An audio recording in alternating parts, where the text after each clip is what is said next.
for attendance tonight? Do we know?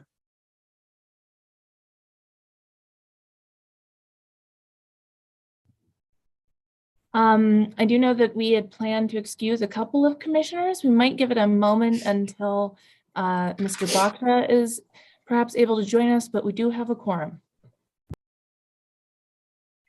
And Ms. Lane, sorry, Ms. Lane, I've been teaching a lot. My internet connection has been notoriously poor out here. So if I drop off, I'm going to try to get it right back on. I don't want you to lose your quorum. Thank you. And Keith, can you confirm if we start with a quorum and we have to recuse one of the commissioners, then we still have a quorum for the meeting? Yeah, you'll have a quorum for the meeting, but not for that item. Okay, so then we can't vote on that item if we only have 3 commissioners, for example.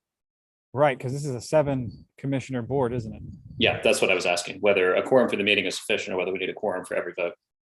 Well, it's sufficient to convene the meeting, but not to take action on an item Okay, if thanks. you lose one. Mhm.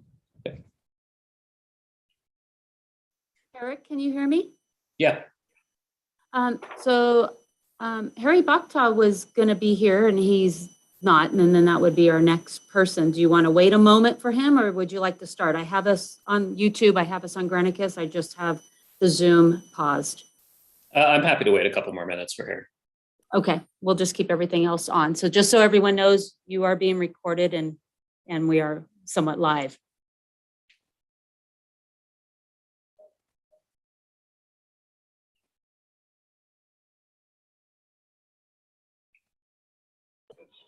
If you would like to use AT&T's Express Pay line. I'm going to go ahead and see if I can get a hold of Commissioner Bakta. Please hold on a moment. Okay.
He'll be joining us momentarily. Thank you for your patience.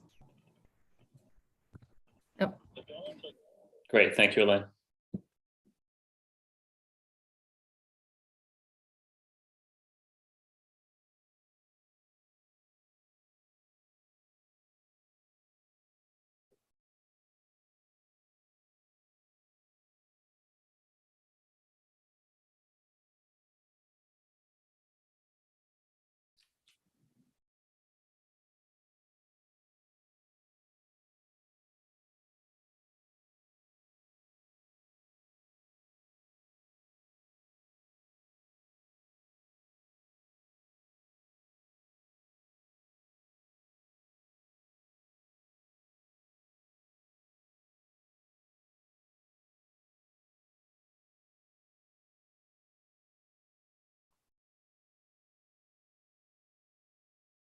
Do we currently have any attendees from the public, Elaine? Just out of curiosity. Yes. Okay. We have Chris Taylor that is here for one of the items. Jennifer Johnston and Tim Fillmore. Okay, thanks.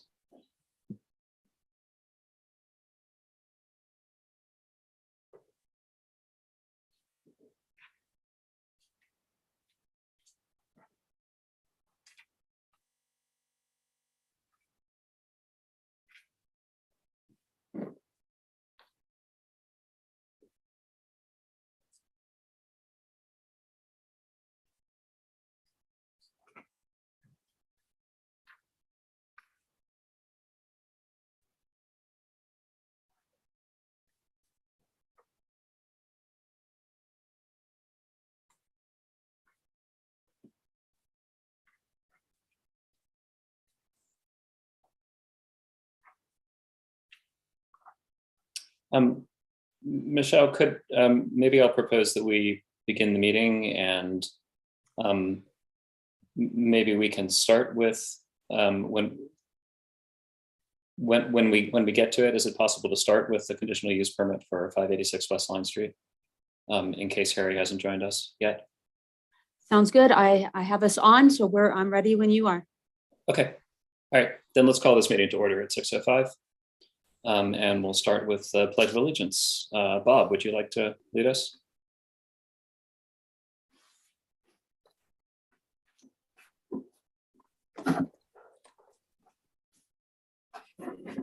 I pledge allegiance to the flag The flag of the United of the United States States of of America America. and to the and to the republic for which it stands, stands, one nation, under God, indivisible, with liberty and justice for all. Thank you, Bob. Michelle, can we have roll call? Chairman Leach, Here. Commissioner Liu, Here. Commissioner Lothrop, Here, Commissioner Truxillo. Here. Give me 1 second. Let me see if that's Harry. Let Can you me hear me? promote him. 1 moment, please. Yeah, we can hear you, Hank. We can't see you, however. I can't turn it off. No, I can't.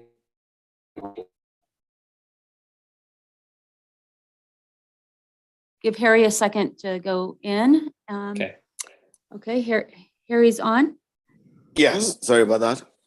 I'm doing roll call right now, Harry, so it's on you. So Commissioner Bakta Yes. Present. and Vice Chairman Lind and Commissioner Gaitis is excused. Okay. Thank you, Michelle. Then we will move on to public comment. Notice this time is set aside to receive public comment on matters not calendared on the agenda.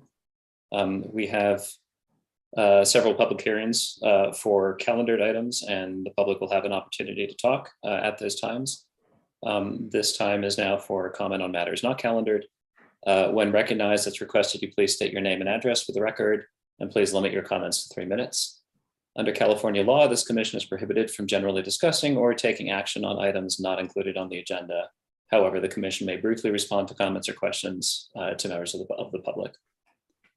Therefore, the commission will listen to all public comment, but will not generally discuss the matter or take action on it. So at this time, do we have any attendees who wish to make a comment? None of the attendees are raising their hand to make a comment. Okay. And did we receive any other comments by email? No, just the one that I had forwarded to you earlier. Okay. Any other commissioners saw that comment, I presume? Okay.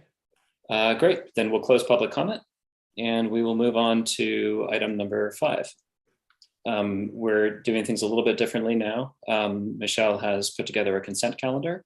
So I believe that we don't need a separate motion to approve everything that's on the consent calendar. We can do it by a single motion.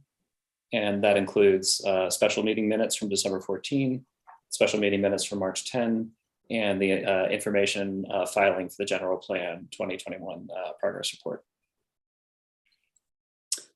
So then do we have a motion to approve the consent calendar? I make the motion that we accept the condition. Okay, I'll second that. Michelle, can we have a vote? Commissioner Lothrop, Yes. Commissioner Bakta, Yes. Commissioner Truxillo, Yes. Commissioner Liu, Yes. Chairman Leach. Yes. Motion approved for the consent calendar.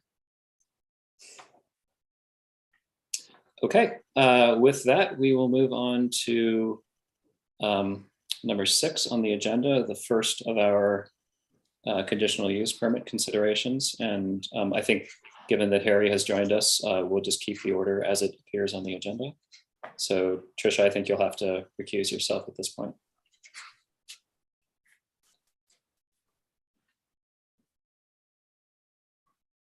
Okay, so then we will move on to item A, conditional use permit for 444 South Main Street. And would staff like to give a report before we open the public hearing? Good evening, Chair Leach and Commissioners. It's a pleasure to see you this evening. As introduced, this item regards a conditional use permit for 444 South Main Street, which is the High Country Lumber property. The applicant is requesting a conditional use permit to waive the standard allowed signage maximum of 80 square feet for the property to accommodate the addition of 3 new building signs, each of which are 47 square feet and totaling approximately 140 square feet of new signage.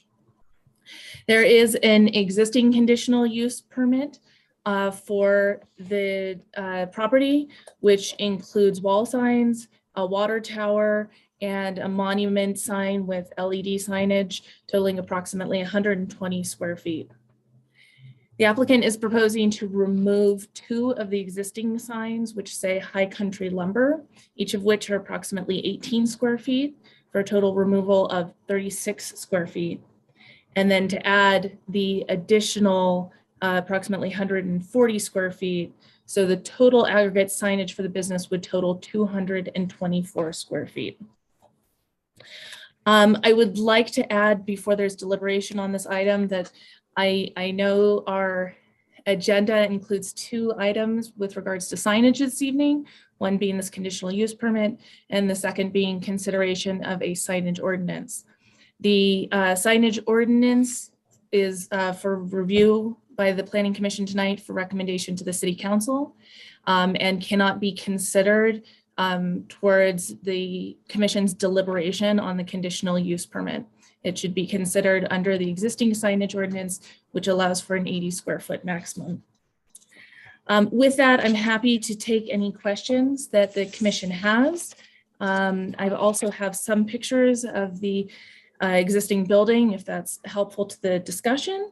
But at this time, staff would recommend that the Planning Commission hold a public hearing and approve the request for conditional use permit to allow for up to and not more than 224 square feet of signage for 444 South Main Street. Thank you.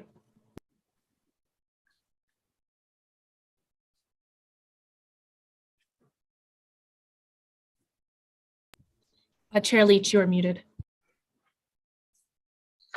Sorry, I muted myself while you were talking. I was rustling papers. I was saying, let's open the public hearing then, unless commissioners need any quick clarifications from staff before we do that. There'll be time for discussion later. Michelle, do we have any members of the public wishing to make a comment at this time? We currently do not have any attendees with their hand raised to make a comment. Yeah, and just a note to the attendees on these Zoom meetings, if you do wish to make a comment, use the hand raise icon on your Zoom box, and then you'll be promoted to a panelist so you can speak. Okay, and have we received any further comments by email in the intervening minutes since I last asked you? No. Okay. Then with that, going once, twice, 3 times, can we have a motion to close the public hearing on 444 South Main Street? I make a motion to close the public hearing for the 44 sign business. Okay, I'll second that. Michelle, can we have a vote? Commissioner Bakta, Yes. Commissioner Truxillo,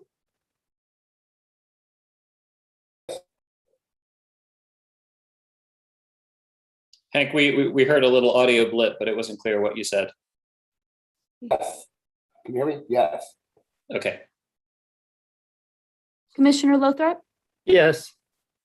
Chairman Leach, yes. motion approved to close the public hearing. Okay, thank you. So commissioners, the floor is yours, and I'll just I will note that the one public comment we received was about this conditional use permit. And it was a resident saying that they felt that there was enough signage for businesses to go around. So with that, are there comments from commissioners?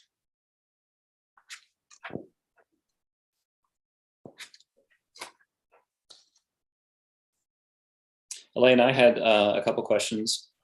The signs that, oh, by the way, is there any representative from ACE present tonight? Not that I'm aware of. Not that I'm aware of. Okay. Do the signs that they're proposing to remove, do we know which ones those are? Yes, and they have already been removed. There was one sign that said High Country Lumber that was located on the lumber warehouse on the rear of the property. And there was a second sign that said High Country Lumber that was located on the west facade of the building where they did a conference room addition. That's the proposed location for the new signage being requested. Right, so as I think was indicated in the diagram included with the use permit, the new tower that they've built facing Main Street, they want to put an ACE logo on all three sides of that. Is that the gist of what they want to do? That's exactly correct, yes. Yeah. And can you, so, all right, sorry. I know you said that we obviously can't consider this in light of the signage ordinance that's before us. However, we are directed to consider whether this conditional use is in line with, the City of Bishop general plan. And the signage ordinance that is before us tonight is an evolution of what that plan is looking like and where the city is headed. Is it not relevant to consider some of the factors that go into that, when we think about consistency? Yes, I think that we need to make a decision that is based on the existing signage ordinance in place. The general plan includes policies and support and development of a signage ordinance, but it doesn't include any policies that would be specific enough to apply to this application. Okay. Then I guess, my feeling is, my personal feeling, I sort of agree with, with the public comment that ACE has got a lot of signage. It's not really clear what is accomplished by adding a lot more signage. That said, I won't reference the signage ordinance tonight, but I will reference past decisions that this commission has made. And the request for 224 square feet is not inconsistent with conditional uses that we've granted to other similarly sized businesses. I'm thinking of Grocery Outlet, for example, in recent years. And I think for Grocery Outlet, they were originally requesting 700 square feet or 750 square feet. And I think we talked them down to 250 square feet, if I remember the numbers correctly. So I would say that, this is not out of line with that request. I personally feel it's a little unfortunate that all of the signage that ACE is adding is going to be internally illuminated and it's going to be lit at night. But that's my personal opinion. Are there other comments? Yeah, I want to ask a question. So are we required to allow the internal illumination? Or are we only considering the size? I have to apologize. It was an oversight on my part. Not that it would have substantially changed my staff report regardless. I did not note that it was going to be internally illuminated. Our current signage ordinance does not provide any guidance on whether or not signs could be internally illuminated or not. I think that the Planning Commission could, if the Planning Commission chooses not to approve the application as presented, you can have staff return with further direction at a future Planning Commission meeting. And there is also the option to deny the application. I would feel uncomfortable prescribing changes in the application as proposed without a representative of ACE being present. Hank, did you have any other questions or comments? Thanks. I mean, I would just really like to know, I don't mind some illumination. I just want to make sure it's off at 2 in the morning.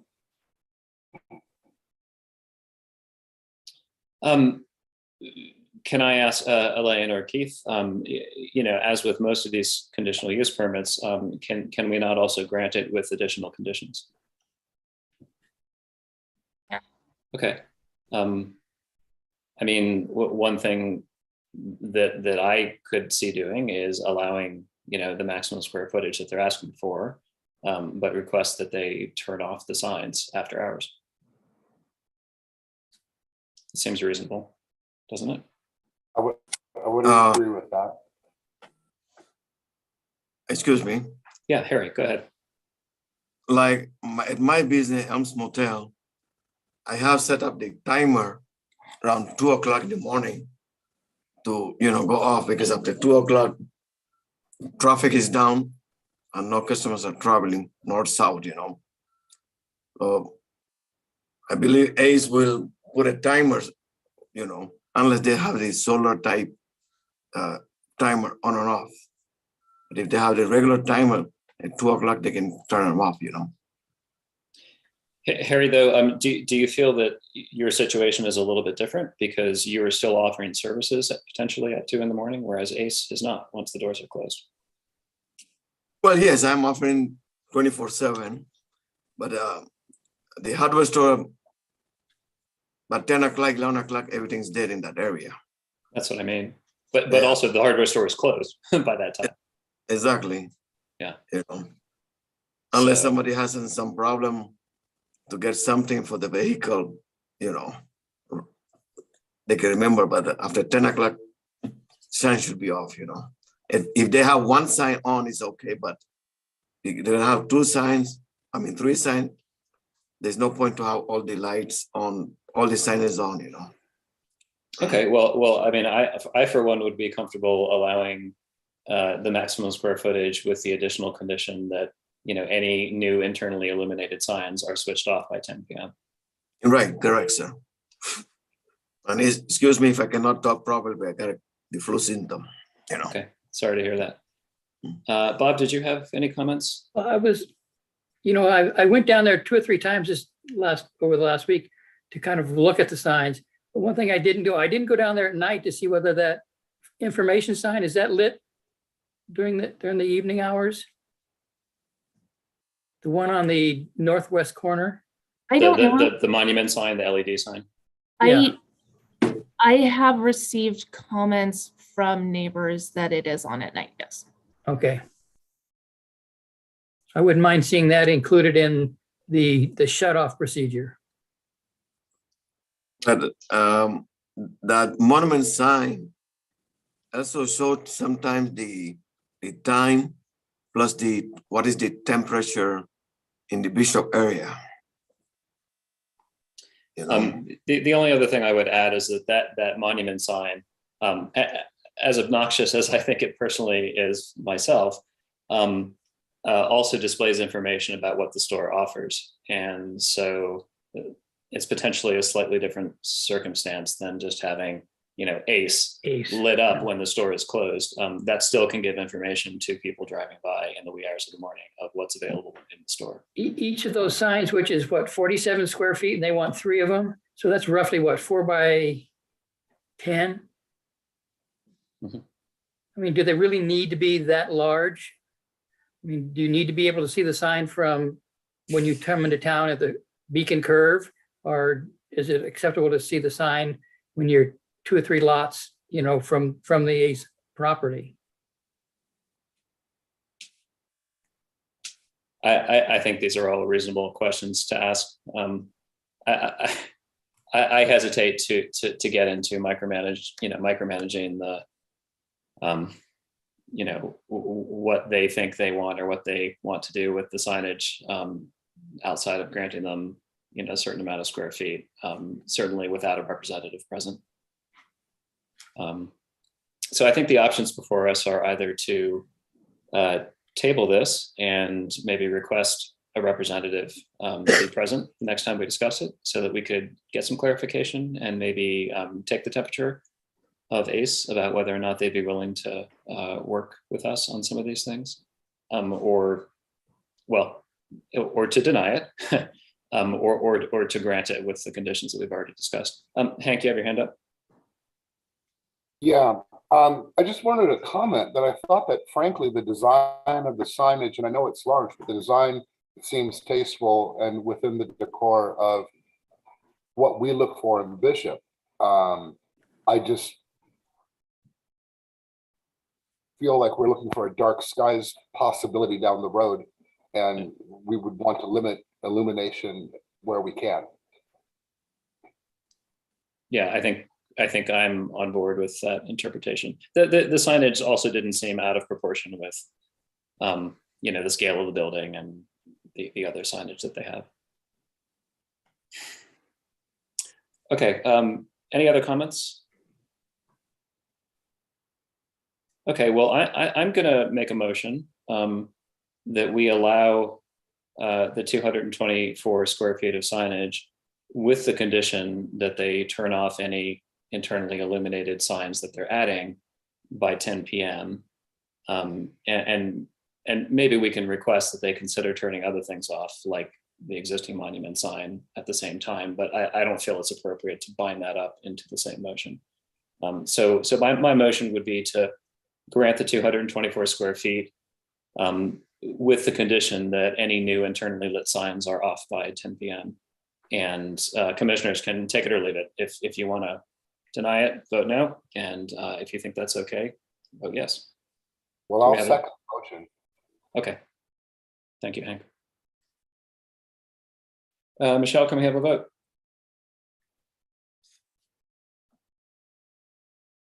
Commissioner Lothrop, Yes.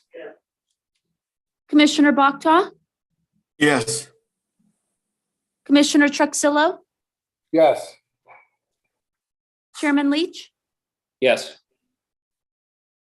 Motion approved for the request for a conditional use permit to allow for up to and not more than 224 square feet total signage for High Country Lumber located at 444 South Main Street, with the condition that any of the new illuminated signs are turned off at 10 p.m. Should there be a time that when they should be turned back on? Yeah, probably. Maybe we should just say between the hours of 10 p.m. and what's reasonable, their opening hours, or do we want to say, yeah, why don't we just say 10 p.m. to opening? To open, I would- okay. I would also assume that that's sensible on their end. It'll save them money. Yeah.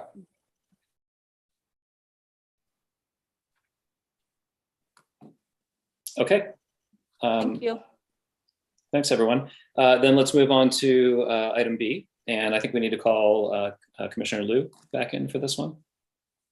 I will send her a message now. Okay, we'll wait for her to come back. Back on. She's back. You're back? Oh, great. There you are. Okay. Elaine, would you like to introduce this before we open the public hearing? Good evening again, commissioners.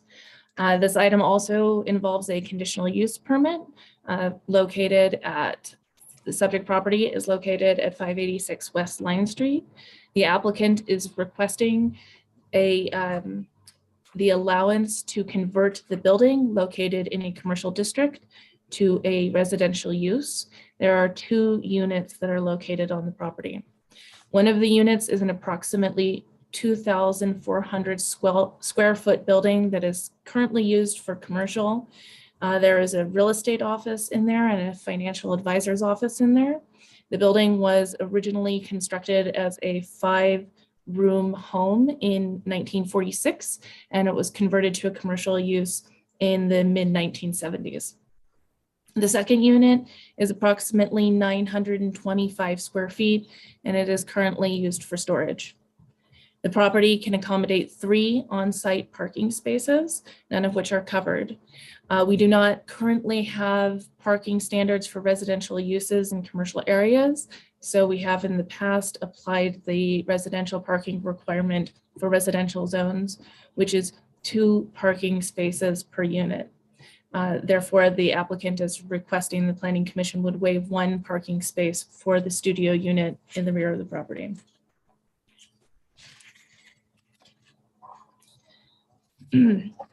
This application has been reviewed by the Public Works Department, the Police Department and the Fire Department, as well as the City Administrator's Office.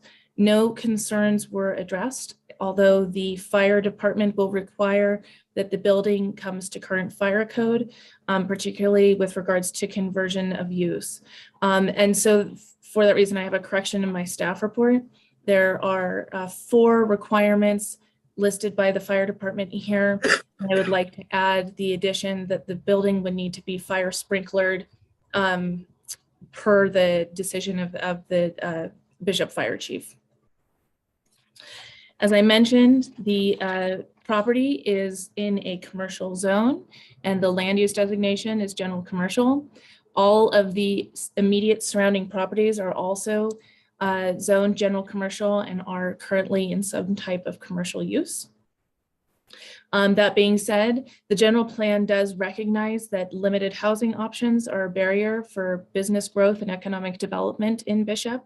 And the land use element supports multifamily residential development in commercial zones. Adaptive reuse of commercial buildings is also supported by the housing element of the general plan and the economic development element of the general plan. At this time, staff would recommend that the Planning Commission hold a public hearing and approve the request for a conditional use permit to allow for the conversion of professional office space into 2 housing units at 586 West Line Street. Happy to take any questions that you have on this item. Thank you. Oh, and I should mention, I apologize, that the applicant is available to answer questions as well. Thank you, Elaine. Any questions for Elaine before we open the public hearing? Okay, then let's open the hearing. And I encourage the applicant to make any comments at this time and anyone else. Michelle or Elaine, do we have anyone who wishes to speak? Michelle, would you please Chairman Leach? promote Chris Taylor? Sorry, yeah, Michelle? Chris Taylor is here to speak, and then we also do have someone else, Tim Fillmore, that has raised his hand as well. I Okay. will grant Chris Taylor, the applicant, to talk first. Okay, great. Go ahead, Chris. Can you guys hear me? Yes, we can. Okay. Thank you guys for meeting and taking being able to take the time to review my application. My name is Chris Taylor, and Sarah Taylor and I, my wife, are looking to do what we did in the past 4 years ago, which is the same situation. I came to you guys to convert a commercial property on Church Street, in which was originally built as a home in the 40s. And I'm looking to take this property on West Line Street and do the same thing that it was intended to be built for, which is residential housing, which is something that we obviously do need in Bishop. The property is kind of unique and my wife and I really like it. So we're okay with the downtown vibe. It obviously does share a zoned section with 2 other businesses. One in which the one behind it is not in use and hasn't been in use for a few years, the BMI building. But directly behind that and directly to the east and the west of it is residential living off of Edward Street, as well as the 2 houses past the hotel, or in between Mountain View and Trees Hotel. There's 2 houses there, as well as storage units. Just east of the property is, I believe, was converted just a year ago by Bishop Glass, and which was a commercial / apartments, and now it's all zoned residential. So I think that's really about it. any questions, we do plan to put a fence. I put everything in the application, but we do plan to have a small fence in the front that comes up to what the city limit standards are, which I believe is 36 to 42 inches. Okay. And we're local people from Bishop who've lived here quite some time and just looking to take use of a property and turn it into a home. Okay. I will have some questions for Chris, but maybe that can wait until our, well, is it appropriate to ask questions at this point, or should we wait until the item's been discussed? You're saying yes, Keith? Yeah, it's okay to ask clarifying questions during the Okay. presentation portion. Chris, a couple things. You and your wife are taking over the house. Are you intending to live there yourself?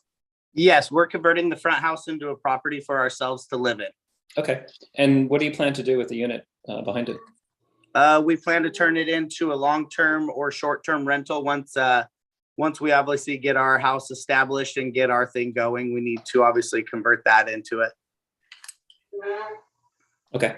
I would encourage you to turn it into a long-term rental, since that actually helps with our housing problem. Yeah, I'm not sure what we're going to do yet. Honestly, I was a business owner, self-employed for 12 years. So right now after COVID, I need to kind of worry about my family and myself, tell you the truth. Yeah. We got to make some money. So Another question for you. I also do own 7 apartments, so I do have long-term rentals as well. So in Bishop on Grove Street. Great. And half of them are senior living and low income. Okay. Thanks for So that. I definitely know where we're going on short-term rental and long-term rental. Chris, also I'm looking at an aerial view of the property, and I just wanted to confirm that the 3 parking spots are on the east side of that little unit behind the house. Is that correct? Yes, correct. And, Yes. Yeah. And that is currently accessed how? From Edward Street or from Line Street? You have to go in through Line Street because they all share an easement. So if you look at in between the BMI building and my back property, they share a one-way easement Okay. driveway that is also shared with the gentleman who would be the owner east of my property. Okay, that was going to be my question. So and so that is an easement that all of the properties around there have access to. Yes, correct. Okay.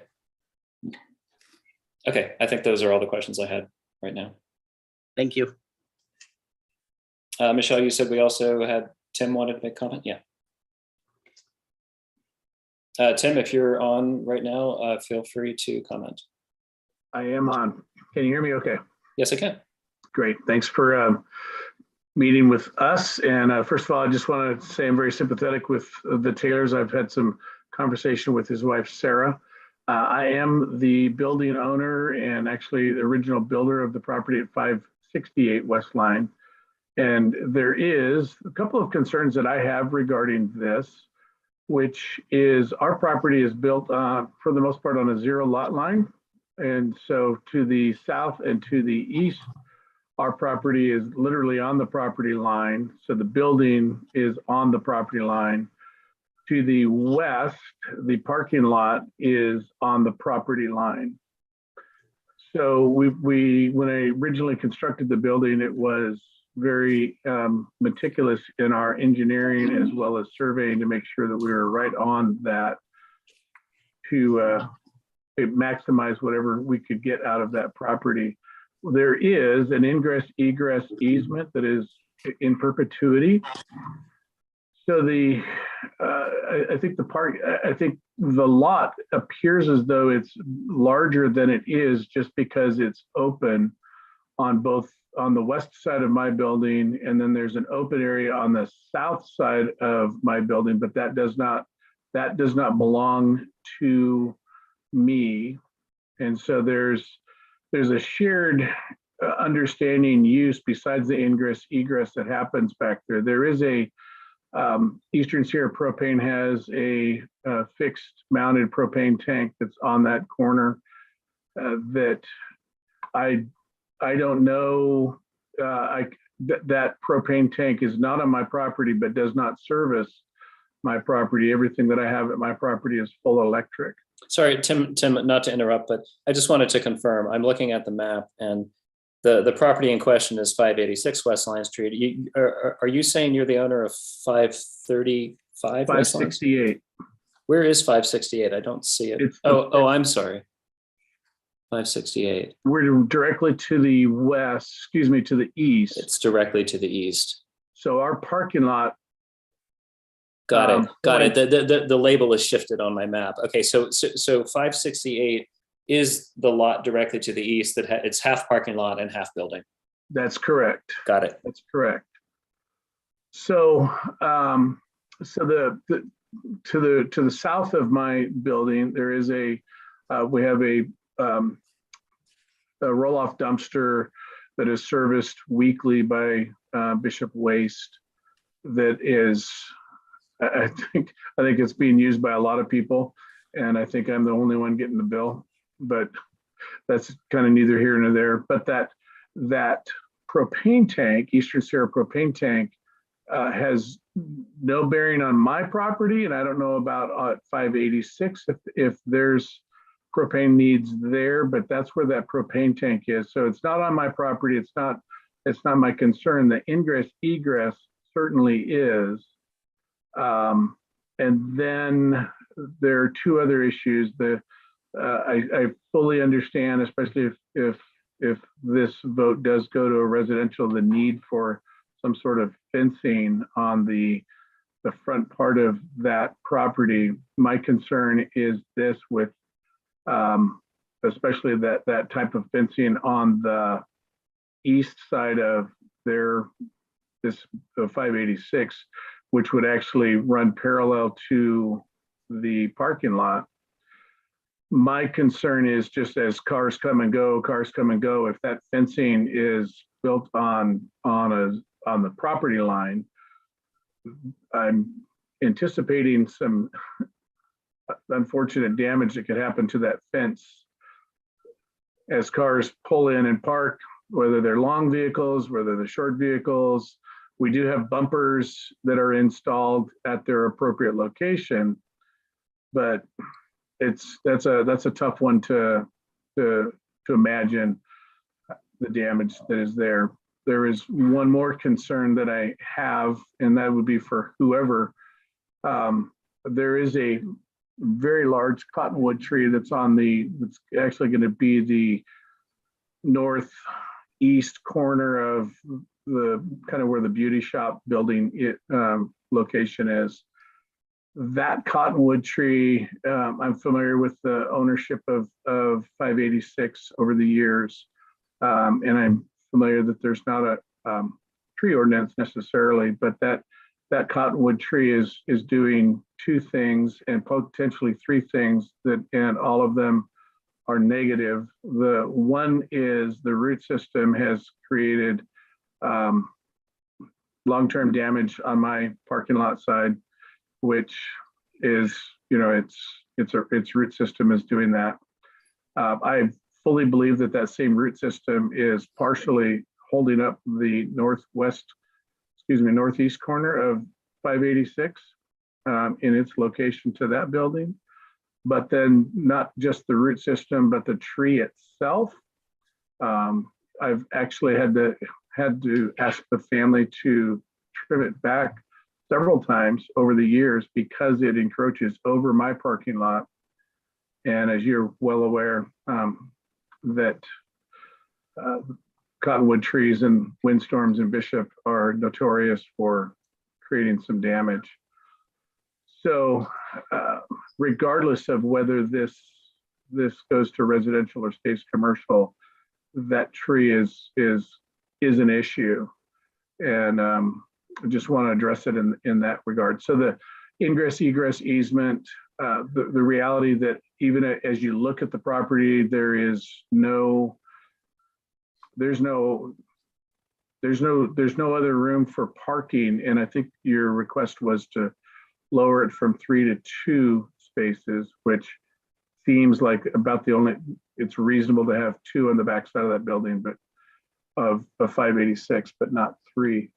And then there really is no room to create any kind of, if they wanted a garage or something like that, because it would certainly impact the ingress egress. So we got Sorry, just clarification. I think there are 3 spots behind the Correct. house, and I went by there this afternoon, and there's plenty of room right now to park 3 cars.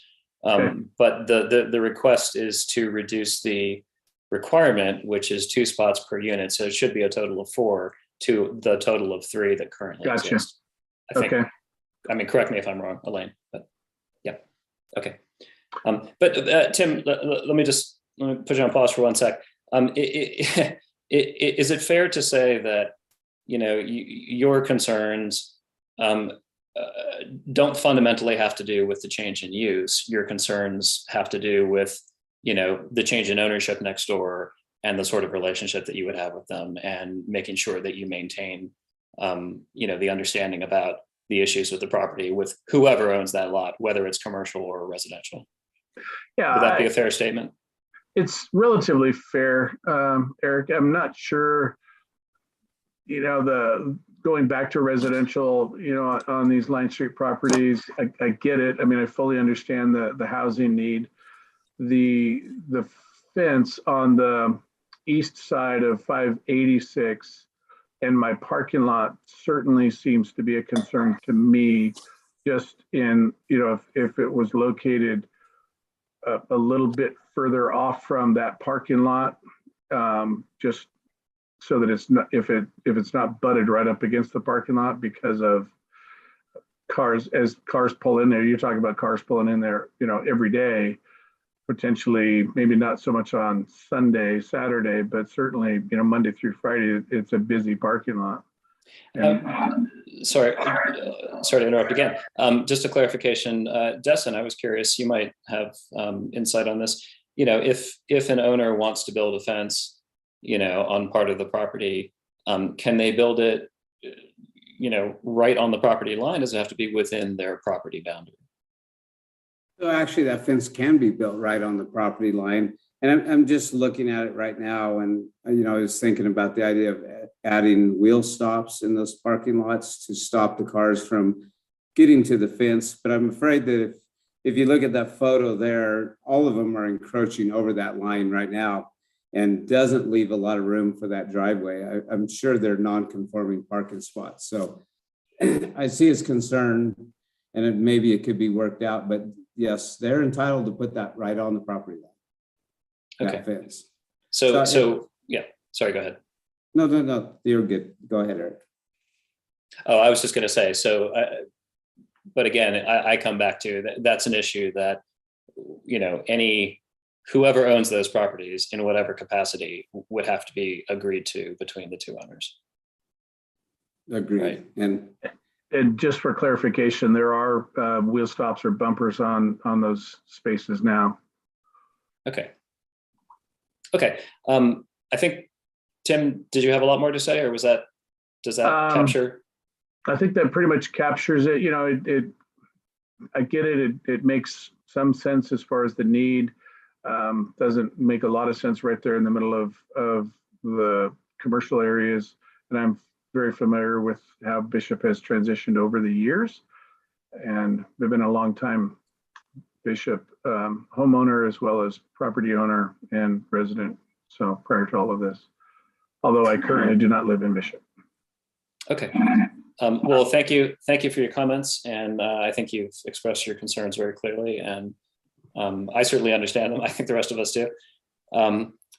Chris, you have your hand up. Did you want to say anything in response, or? No, I sorry, my hand was probably still up because I was okay. I wasn't sure. In.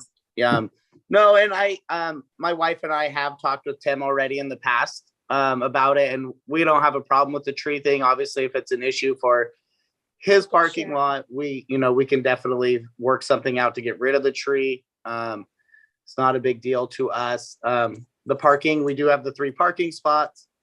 The easement and the driveway is just something that's been going on, obviously, since all those houses were all built, with each other. I'm not really sure, but I'm pretty sure this house was probably built before those other 2 properties.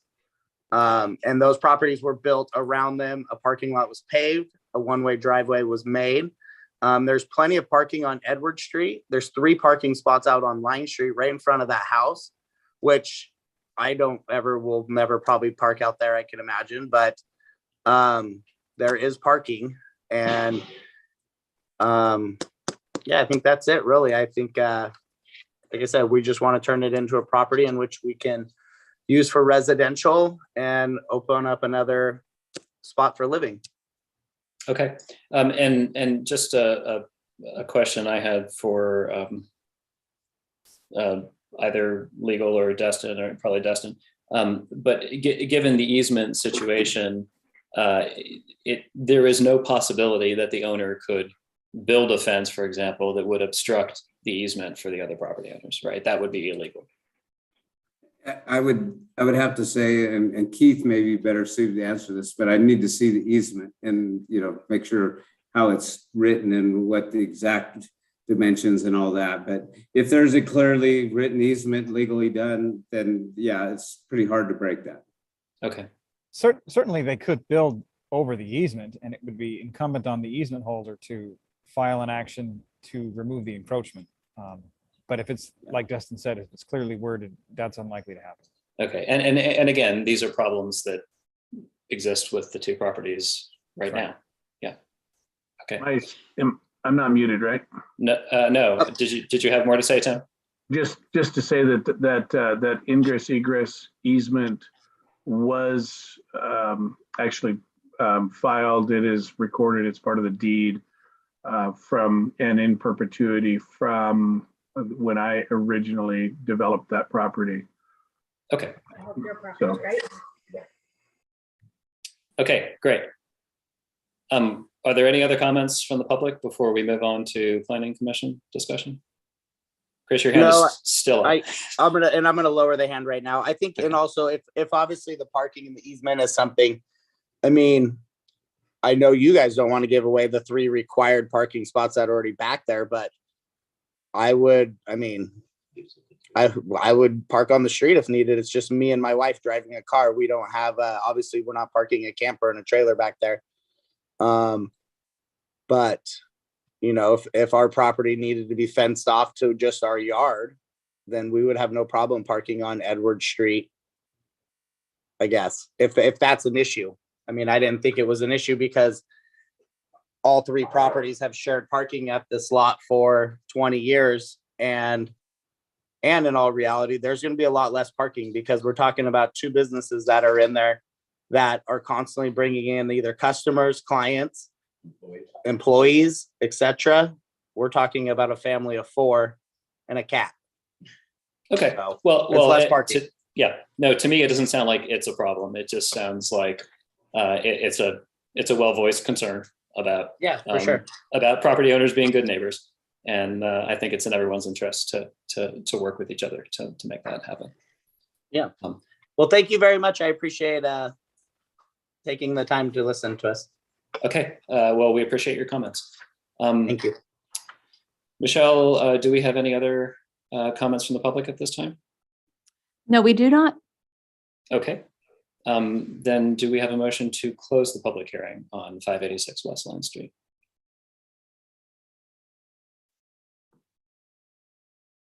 I will make a motion to close the public hearing. Go ahead, sir. No problem. Sorry. Do you want to second it, Harry? I second it. Perfect. Michelle, can we have a vote? Commissioner Liu, Yes. Commissioner Lothar, Yes. Commissioner Truxillo,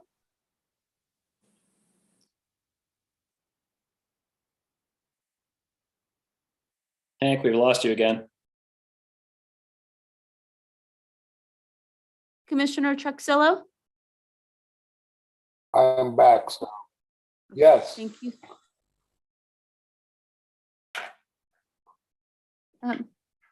Commissioner Bakta, Yes. Chairman Leach, Yes. motion approved to close the public hearing. Okay, at this time, the floor is open for commissioners to discuss. I'll start off with a question to Elaine. And I think this was touched on, but I wanted to make sure I understood it correctly. This is a conditional use permit, although the proposed use is at variance with the existing zoning. So this is not a variance because the code allows for the planning commission to grant a use that is not more obnoxious than the current use. Is that correct? It is a use permit because it is, as you said, the zoning code allows for the commission to allow for uses that are not considered deemed more obnoxious than the allowed uses enumerated in the zoning code. A variance tends to deal with the physical property development standards. Okay, I just wanted to make sure that this was the right process for this. Okay. Are there comments from commissioners at this time? Yeah, the gentleman is gonna put a fence on his property, wood fence. I'll be okay if he put a wood fence on the east side and west side of his property, but I don't know how you're gonna look from Line Street, because Line Street is one of our main arteries of transportation. So you guys got in your mind how it will look like a wood fence? I think it might be appropriate to ask for a response from the potential property owner. Keith, do you have any objection to that? Nope, go ahead. Okay. Chris or Sarah, could you comment on what you're envisioning for fencing? Chairman Leach, Sorry, It appears that Chris has left the meeting at this time. gotcha. I can speak to what was in the application and what we've included as a condition of approval and the logic behind that, if it would be helpful. Please. Okay, thank you. So the applicant had requested that they could put a fence around the fence in the yards on the property for privacy. Since it is a very public corridor, those obviously would not be able to encumber the public right of way in any way and would have to remain on the property line. They requested that we allow a fence in between the 36 inches and 42 inches in the conditions of approval. I have allowed the taller of those for the commission's consideration. The city of Bishop doesn't have a fence ordinance in place. We don't govern the heights of fences within the city of Bishop, but these standards are based on Inyo County's standards. 36 to 42 inches is what is commonly considered to be appropriate in the front yard setback to allow for light and air, and also to have a safe line of sight as people are entering and leaving driveways. Okay, thank you. So 42 is the maximum that you have allowed in the conditions. That's correct. Yeah. And I don't know, Harry, 42 seems reasonable to me. That's less than 4 feet. I have no objection with the height of the fence.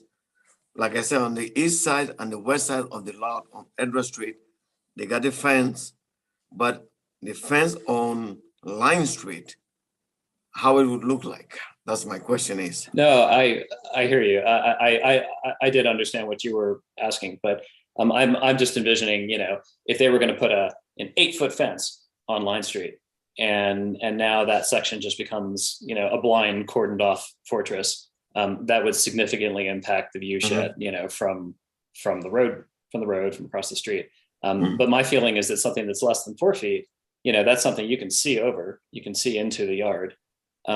Gives a little bit of a barrier, but it doesn't feel like an offensive, walled fortress, even if it's fronting on Line Street. I guess that's what I was saying.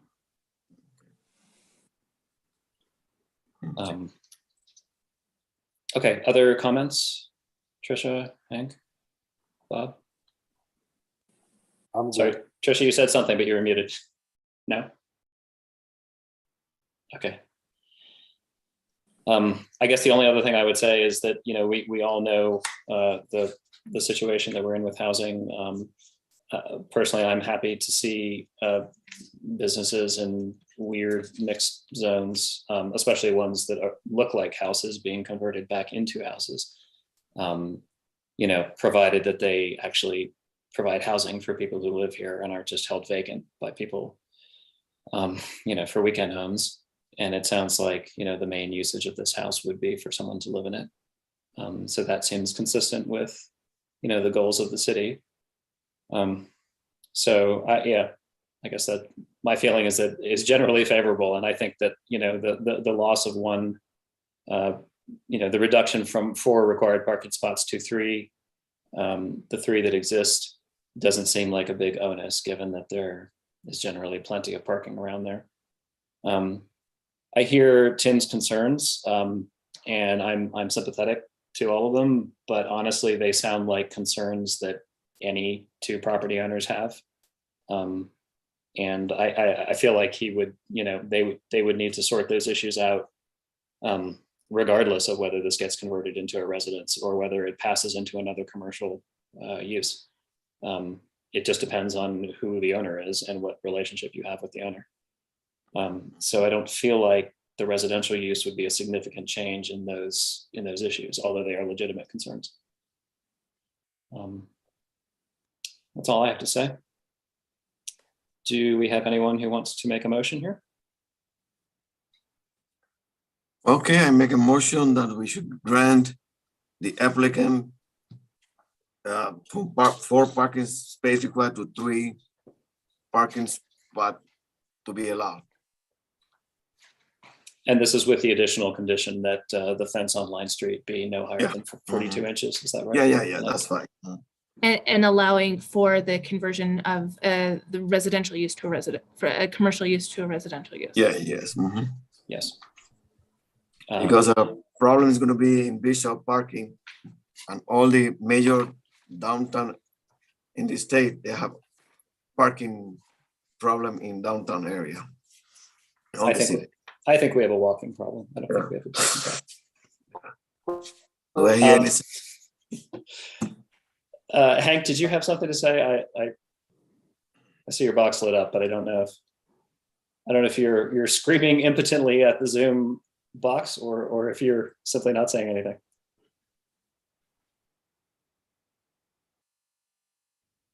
Okay, well, if you are, we still can't hear you.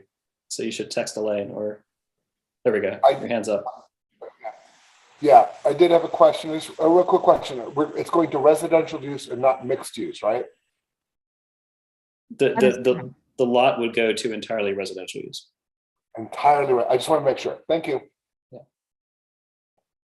Okay. Keith, was Harry's statement a sufficient proposal?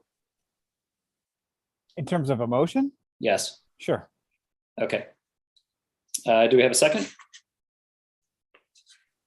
I'll second. Okay. Michelle, can we have a vote?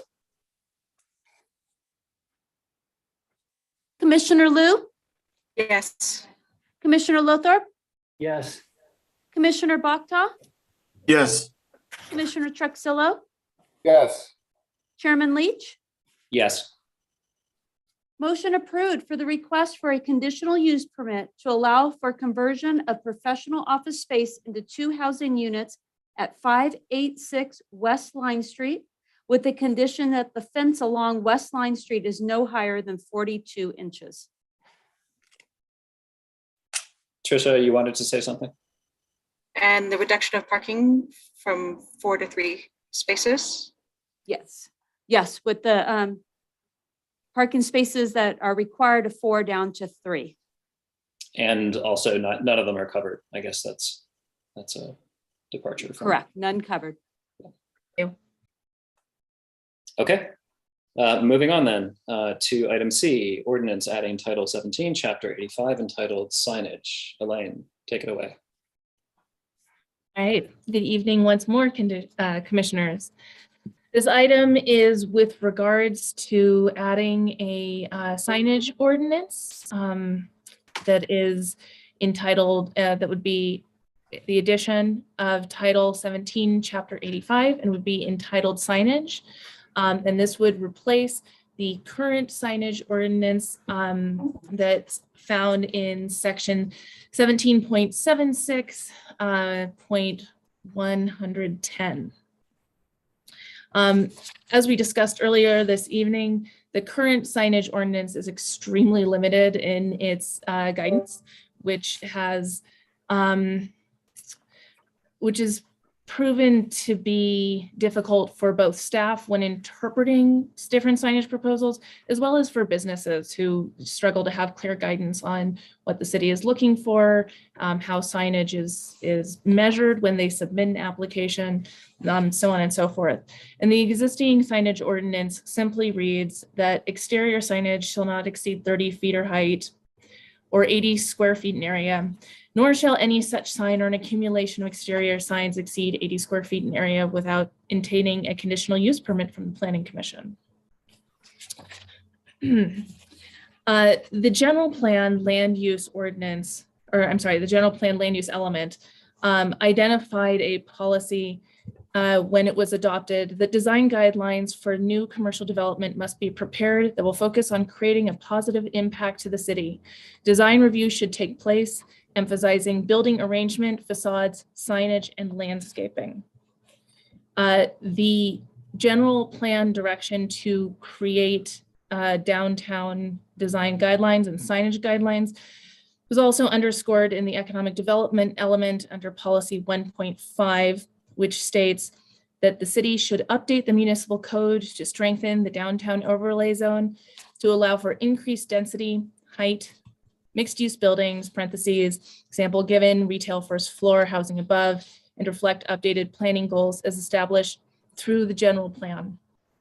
Consistent with that goal identified in the economic development element, the city has invested significant resources in the past 3 years to develop a downtown specific plan, which in addition to addressing increased density by considering increased heights and allowing for mixed use within that downtown overlay zone, which is slightly expanded within the downtown specific plan. The downtown specific plan also presents different beautification policies, including mobility policies and streetscaping policies, but specific and most pertinent to the conversation this evening, it presents signage guidelines for consideration. I think it is worth noting that the downtown specific plan was developed through extensive public outreach, which included several Zoom meetings, a 1-week design studio that was open for 5 days, for several hours a day, including evening hours for the public to come in, review the plan and provide feedback, several city council meetings, and of course, several meetings in front of the Planning Commission as well. Throughout that entire process, staff has heard nothing but support for the development of a signage ordinance. The downtown specific plan is intended to enhance the visual and aesthetic appeal of downtown and assure that new construction, restoration, and rehabilitation projects are compatible with the character of downtown. This ordinance that's presented for your consideration this evening is intended to codify the signage guidelines that were presented in the downtown specific plan, specifically to reinforce and enhance the character of our community. Largely, the standards that are presented in the ordinance this evening reflect the guidelines that were developed through the downtown specific plan process and presented by our consultants. Though there are additional provisions that have been provided by staff that will help us and help businesses have clear expectations around what signage is allowed and be able to communicate those clearly when we are working with the public. Some of those ordinances, some of the new provisions that would be included in the ordinance include replacing the 80 square foot maximum with a ratio of 2 square feet of signage for every 3 linear square feet of store frontage. And this is intended so that the maximum amount of signage would be proportionate to the size and scale of the building. In developing that standard, which was based on case studies from several other communities and is consistent with those, I ran an analysis of how that would look in different buildings in downtown Bishop. And that ratio of 2 square feet to every 3 linear square feet of store frontage for a standard lot or standard building frontage in downtown Bishop came to about 80 square feet. When applied to the Kmart building, it came to about 250 square feet, which is slightly under what the Planning Commission permitted the Kmart building in a conditional use permit when it was constructed. But you can see is largely consistent with the previous decisions made by the Planning Commission of what would be appropriate for the scale of the building. The ordinance also will limit the number of signs permitted for each storefront and defines particular types of signs, wall signs, marquee signs, awning signs, window signs, and it sets maximum sign limits for each type of sign. The ordinance would prohibit future pylon signs within the downtown area and would permit new pylon signs by conditional use permit in the future. The ordinance proposes to prohibit certain types of signage, which would include temporary banners that are up for more than 30 days, signage that has been abandoned, or once a business closes, it would be required to remove its signage after 30 days. It would not allow for advertising for off-site properties, and billboards would not be permitted either. The ordinance also provides additional guidance on how the signs would be measured, which is a debate that staff has had to happen on a pretty frequent basis, where they would be located on a building and how one would measure the height. The ordinance also establishes minimum design and maintenance standards, which would include using durable materials and making sure that there is a minimum maintenance standard for signage. And the ordinance would encourage that new signage is complementary to the building architecture. Finally, there are exemptions that are identified by the ordinance, which would include art, banners for community events, political signage, except that it would be prohibited on public property or in public right-of-ways, seasonal decorations, and similar types of temporary or First Amendment type signage. Finally, the signage would abolish the practice of the city of Bishop of like-for-like replacement. So all new signage would need to be consistent with the ordinance. And it is currently written that businesses would come into compliance with the ordinance through attrition. That concludes my overview of the signage ordinance as presented. Staff would request that the Planning Commission hold a public hearing and concluding that, adopt a resolution of the Planning Commission of the City of Bishop, State of California, recommending adoption of an ordinance adding Title 17, Chapter 85, entitled Signage, amending Section 17.76.110, signs, commercial, and amending Section 17.62, 100, sign of the Bishop Municipal Code. And I will add for clarification that those portions of the ordinance which are amending the signage just direct that future commercial signage would be consistent with the ordinance in place and would remove the signage ordinance that is in place currently. Happy to take questions you have. Thank you. Thank you, Elaine. Before we move on, I've been remiss. Does anyone need a couple minutes, get a glass of water or anything before we open the public hearing, or are people fine to continue? Okay, all right. Then any quick questions for Elaine before we open the public hearing? There'll be lots of time to discuss afterwards. Okay, then let's open the public hearing. And Michelle, do we have anyone from the public wishing to speak at this time? We do not have any attendees. Okay. Then I will move that we close the public hearing. A second. Thank you. Michelle, can we have a vote? Commissioner Liu, Yes. Commissioner Lothar,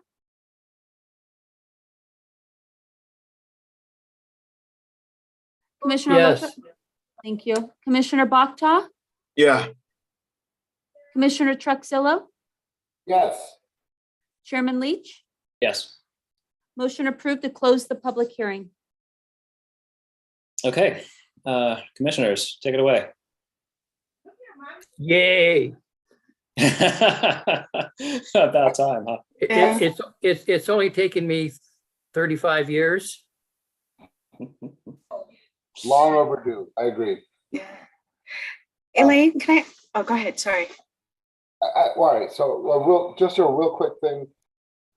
This was when I was in Los Angeles as a neighborhood council member, this was a third rail thing, but it was the murals. And I'm looking at, it's permitted painted words or logos on a building serving as signage, which is permit in consultation with city under certain circumstances. In Los Angeles, a lot of businesses started using large murals as a way to get around the signage ordinance. And I just wanted to make sure we're covered. Commissioner Truxell, can you repeat that last thing you said, please? So in Los Angeles, I just want to make sure we're covered in the event that somebody decides to take a large blank wall and put a giant commercial sign on it. So I think that there's a reason that murals are a third rail, and they're exempted elsewhere where murals are artwork, because I think that you start to get into interpretations that are difficult around what is artwork and what is advertising. I would say as the ordinance is presented, murals as advertising are defined as painted words or logos on a building serving as signage.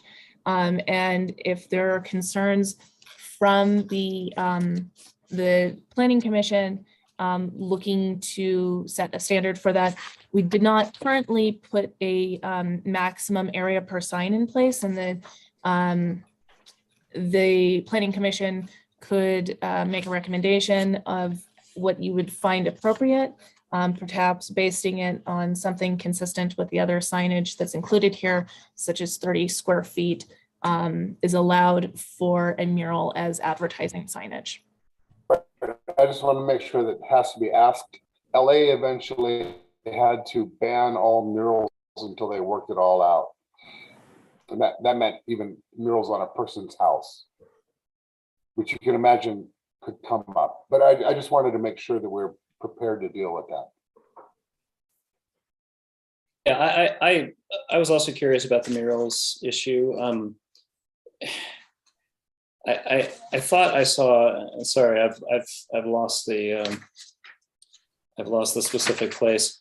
There was a list of exempted sign types, and I forget exactly where that appears. And I thought that artwork was considered exempt. But then in a separate section, it said that murals were permitted by consultation with the city. And I wanted to understand whether those two things were in conflict with each other. Yes, and so that is a little difficult because artwork is, a freedom of expression. And so that is exempt. Murals as artwork are exempt. And I apologize, I didn't put page numbers on Oh, this. I found it. It's section 1785-70. Signs exempt in the sign. And it does say here, when not used as a sign or an attention-getting device. Yes, and then going back to section, the matrix of allowed signage types, murals are included in there. And it is, of all the signs that are included within that matrix, it's the one that has the least amount of standards applied to it. All of those columns say in consultation with the city. But as I said, the definition is specific to words or logos that are serving as signage or as advertising, rather than specifically as artwork. And so if the Planning Commission would like, we could put further standards around murals as advertising, including limiting the number per building or limiting the overall size. Though I would say limiting the overall size might not be beneficial because there are certainly businesses in town that have used murals as advertising by incorporating their logos or their branding, and they've served to really provide aesthetic enhancements.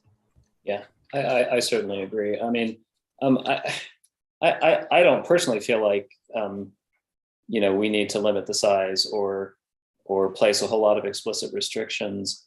But, do we want language in here that says, if you're going to put a mural on your building, you need to vet it with the city so the city can decide whether it's advertising or artwork, something.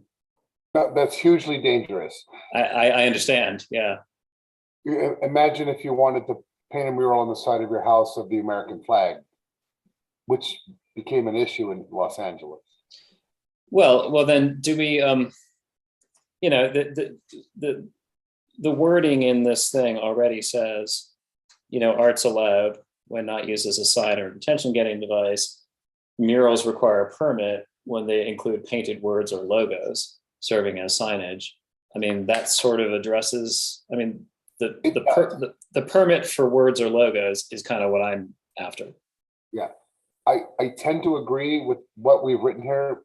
It was just my experience that even in Los Angeles, they didn't foresee what will happen with this. But so far as I can tell, I didn't see anything that scared me. I just wanted to make sure we felt covered by it. Okay. It seems, I don't know, to me, that particular item seems covered by these two sections, I guess. Do other people have opinions before we move on? This is somewhat related to the conversation. I'm in Salt Lake City right now, and there's a part of South Salt Lake that is regentrifying, and there are murals everywhere. And instead of blatantly advertising for what businesses might be within these old converted warehouses, they're kind of thematic renderings of what is inside. And it actually lends to making the community much more walkable, interesting, kind of the things that we're wanting people outside of their cars to experience when they come to Bishop. So in that form, without using explicit logos or names, it's really just enhancing what's going on in that subsection of Salt Lake. That sounds awesome. Okay. Well, I don't know. I feel like we're reasonably satisfied with the language around murals, provided the people doing them have good aesthetic sensibilities. Okay. I had a whole bunch of specific questions. Are there other comments that people? Could I hop in with a quick question? Yeah. Elaine, with the restrictions on billboards and off-site signs, what would happen to something like the Laws billboard that was at the corner of Main and Line? Main and Line. Right above the barber, what was the barber shop and now the consignment store. There was the, come and visit Laws. Oh, are you so we're talking about the one that's Wild Wild Iris Iris now? Is it over at Wild Iris? Oh, sorry. Okay, so Yeah. okay. Yes, we would expect them to take it down as it needs to be replaced. Right. But the existing non-conforming uses are grandfathered until they're altered. Or as the ordinance is presented, yes. Yeah. I got a question, either one for Elaine or Keith, the attorney. Before the mayor signed the previous page, in the middle section 17.85.080A, like my sign has been here from 1947 and has a flashing bulbs. So a few years ago, I had a problem with that sign fell down. No. If it fell down again, can I have that flashing arrow or cannot have that flashing arrow no more? Because that flashing arrow, my customer was missing that that part of the business, is a unique sign, Yes. And I believe there's one more business in town also has like arrow type with light, so Yes. I'm protecting the old grandfather will have to comply with a new law when it becomes effective. Yes.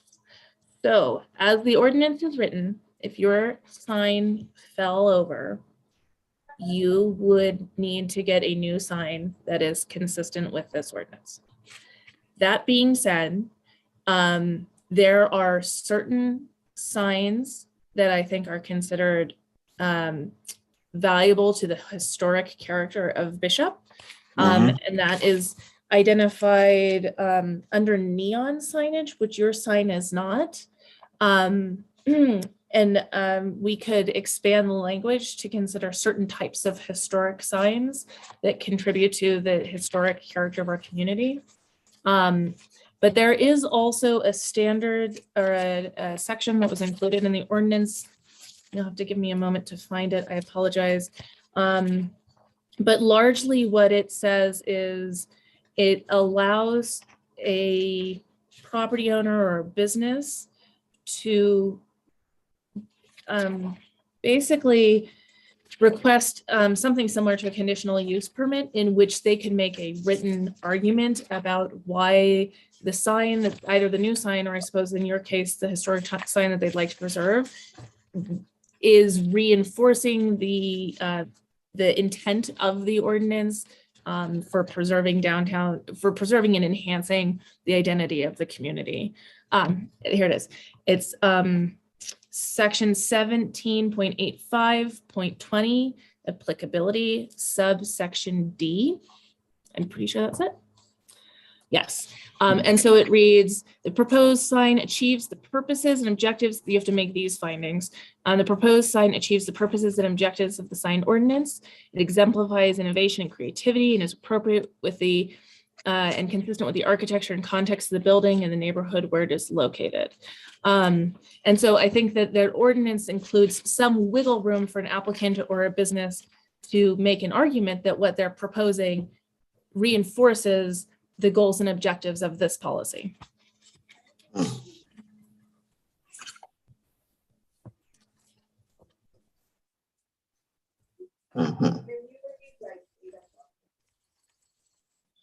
Okay, other comments about that or other things? Elaine, I was curious, and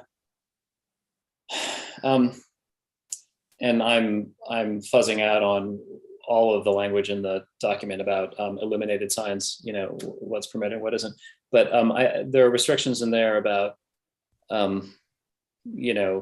illumination, self-illumination versus halo illumination.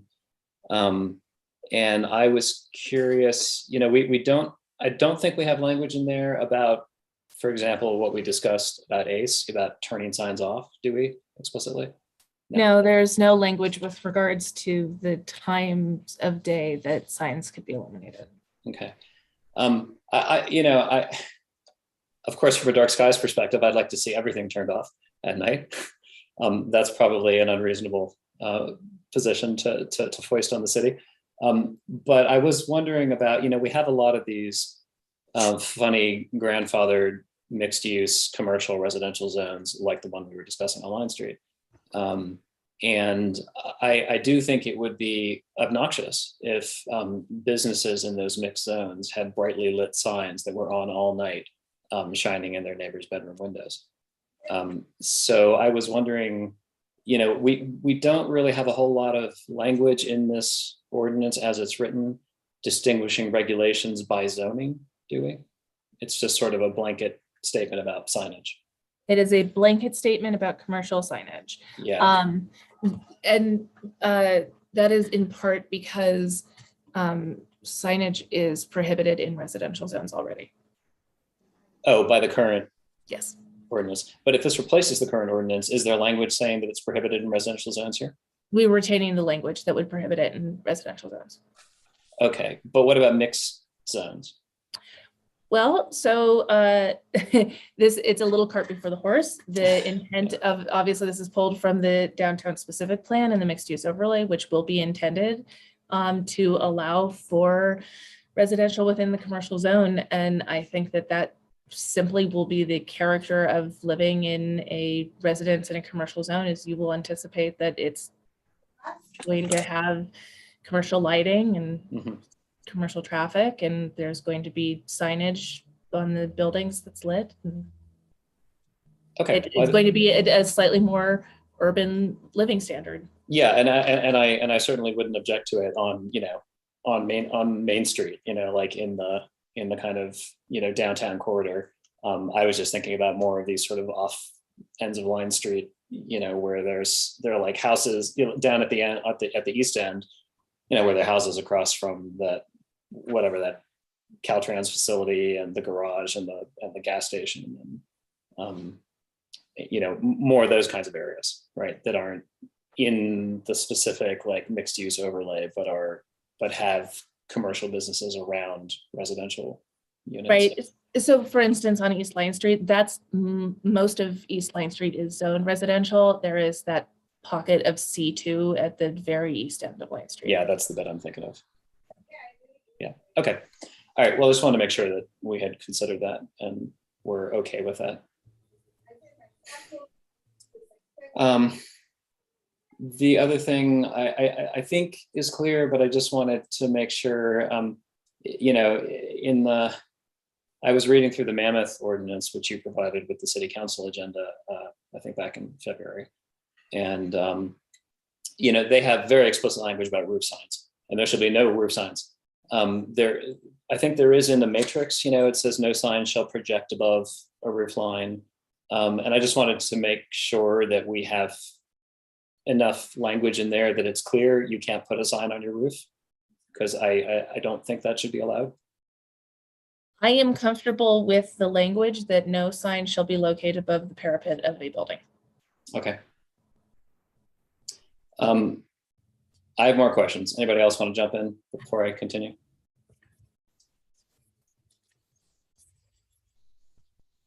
Okay. So then I was wondering about, so we're replacing the 80 square foot rule with this, 2/3 times the linear frontage formula. Mammoth, for example, considered, well, what if your frontage is so small that you end up with, a little 1 square foot sign, allowance by that calculation. And I don't think we have a minimum allowed square footage like in this ordinance, do we? We do not. Okay, it seemed to me it might be reasonable to insert something like that. Like if your frontage is too small to allow like a reasonable sign, you're allowed 12 square foot sign. I think was the Mammoth ordinance. But I think it'd be nice to have some protection on the low end for very small businesses, so they're allowed more than just a postage stamp. Would the commission be comfortable of just applying the minimums or the maximums that are prescribed for each type of site in the matrix, all of which are basically 30 square feet as a minimum? My feeling is 30 might be too big, for a very small frontage, which I think is why Mammoth went to 12. I just think there should be a lower bound. I don't pretend to know what that lower bound should be. Thank you. Okay. Well, I don't know why we should have a lower size. We have 80 square foot because depend on the type of the business the person wants to open up, Example, like the Rusty bar across the street, the other bar, they got a small signs, Are we going to tell them to have 12 square foot or 15 square foot for the bar? So that's higher, they cannot go, but lower will be. Sorry, not to mandate a minimum size, but say, if by the formula, you're only allowed a postage stamp, then we say you can have at least a 12 square foot sign. Or, you know, if you want to go smaller, by all means, go smaller, but you're allowed up to 12 square feet, even if that's more than what the formula would have allowed you, I guess is what I'm trying to say. Floor to the minimum standard. Yeah. It's just a floor. I mean, you can go smaller if you want, but you're not forced to go smaller if you don't want to. Exactly, correct. That's what I was suggesting. Mhm. I would agree with that, by the way. I think that's pretty reasonable, but I can't picture a business right now in Bishop that has that problem, but one day there might be. Yeah. Okay, well, I think I'd like to make that suggestion, and you know, maybe staff can take it under advisement and think what's a reasonable number to put in there. And that has been noted, and I'll include something in the next revision. Thank you. Okay. Another comment, I saw there were restrictions on projecting signs, and I think in the matrix or somewhere else it said, you know, there's a minimum clearance for projecting signs, which was like 8.5 feet or something like that. I didn't see a limit on the projection, like how far these things can project. There is not a limit on the projection out from the building that's included.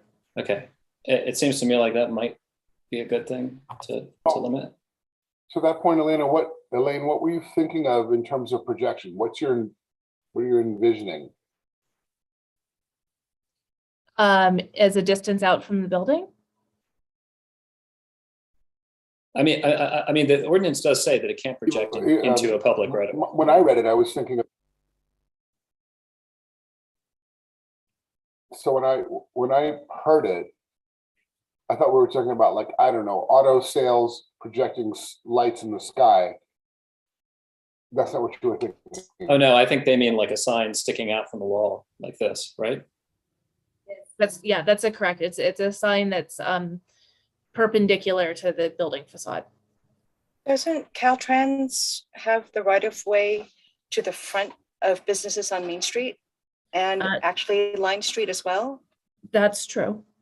So that they are the ones who might dictate how far out. They can or cannot. have a permitting process as well. Okay.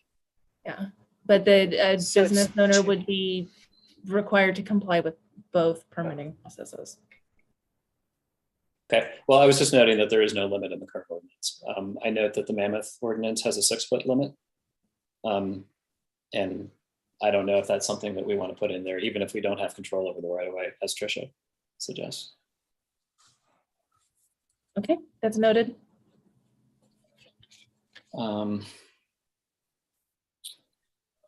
There was a, let's see, we talked about nighttime illumination. And we're not, you know, we don't have any language in there about, you know, signs specifically being turned off. I did note that the Mammoth ordinance had illumination limits, however. And so they said, you know, signs can be no brighter than X, and they should be, you know, controllable so that obviously as it gets darker, they dim, you know, appropriately. I kind of like that, I gotta say. And it's consistent with, you know, our desire for dark skies. And I wonder if it might be useful to have language to that effect in our ordinance too. Do people have objections to that?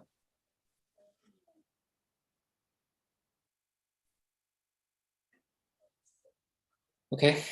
And then there was a brief section on political signs. And I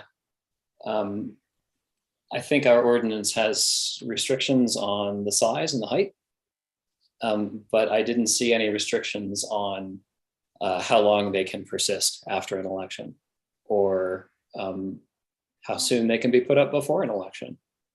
And I wonder if we want to do something there.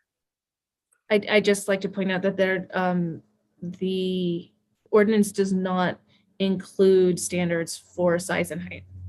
Oh, I thought it did. Yeah, the section for political signs in our ordinance is presented, only reads such signs, posters, or banners should not be erected in a public right of way or in Or in public public property or or structures. Okay, no, you're right.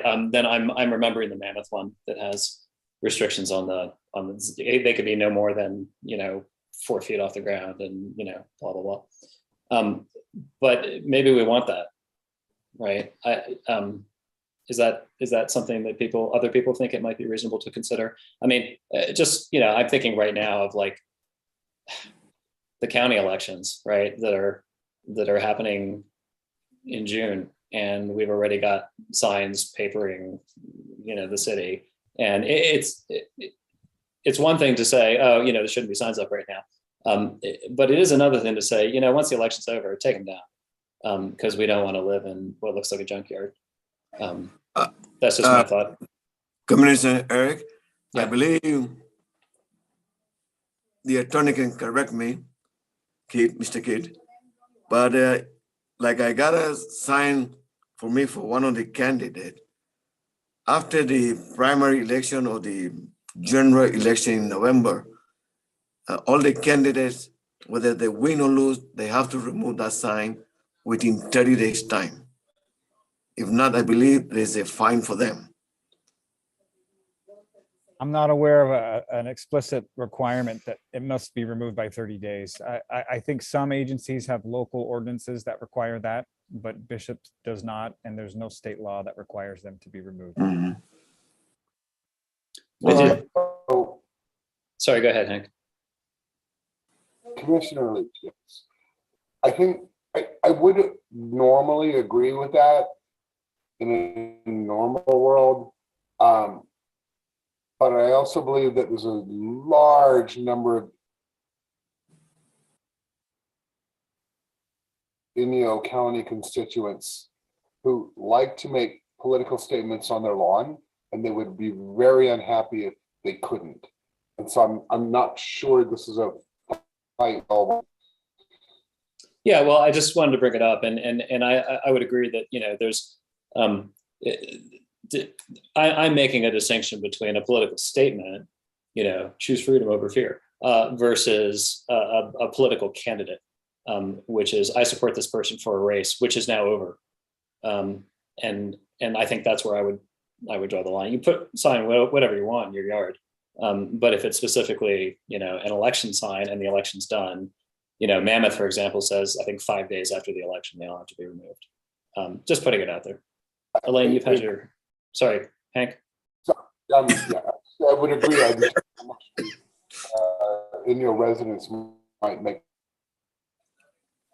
Well, this is a signage ordinance for Bishop, not Inyo also. Yeah, that's fair. Actually fair. Sorry, Elaine. Thank you, Chairman Leach. I did put some consideration into the political signs. And one of the thoughts and why we didn't include a time limit on taking them down is that the city of Bishop simply doesn't have staff to enforce that policy. Town of Mammoth Lakes has several code enforcement staff and the city of Bishop has 0.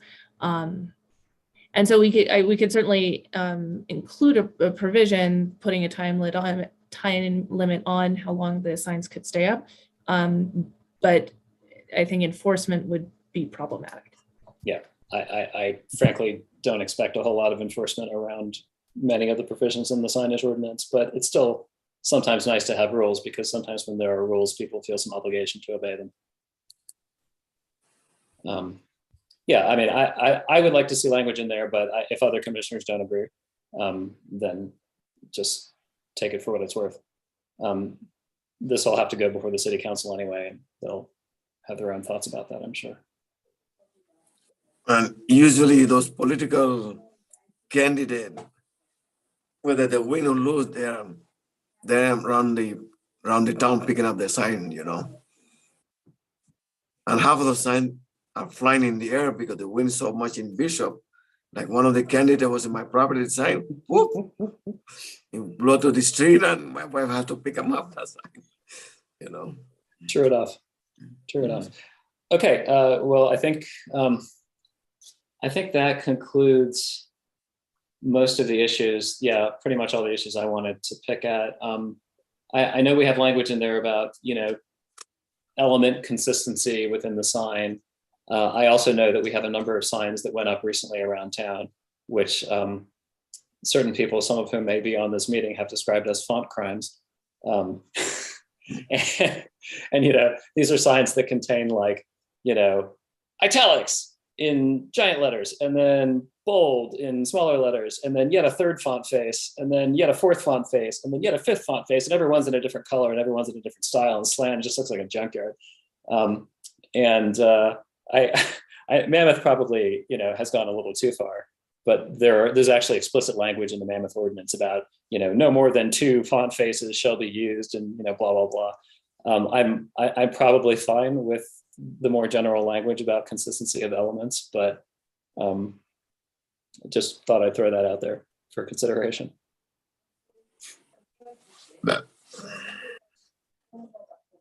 Trisha, were you trying to say something?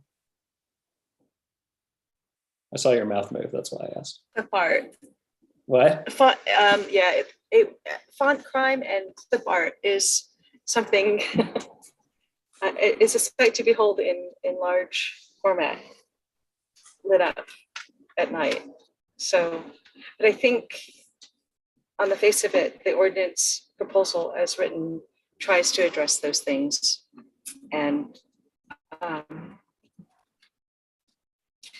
do have a question regarding the middle school's use of an electronic. So would that be exempt? I apologize, I don't know. Well, it sounds like it would be exempt until they tried to replace it, right? Yeah, it's an interesting question. I mean,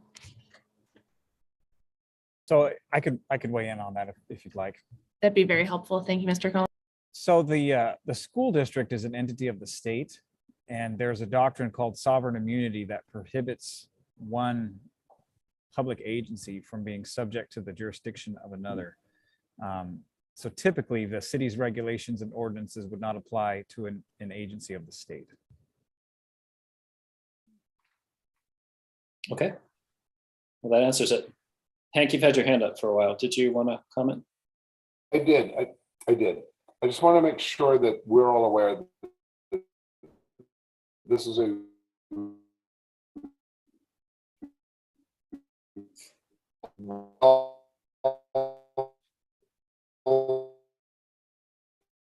Hank, if you can hear us, we're getting like 1 in 10 words. I don't think we can make any sense of what you're trying to say. extraordinary.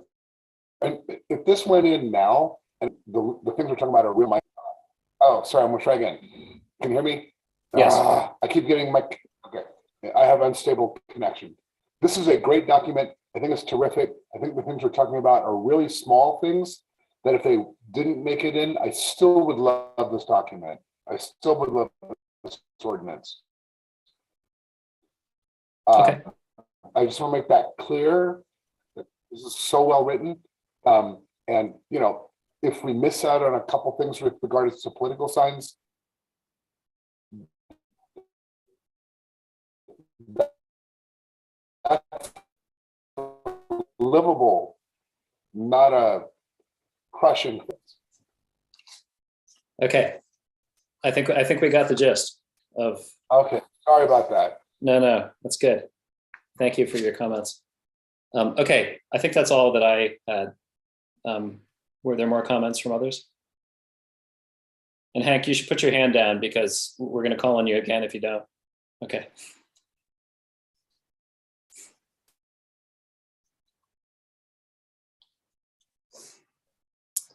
Okay. Well, let's see. We have made a number of recommendations.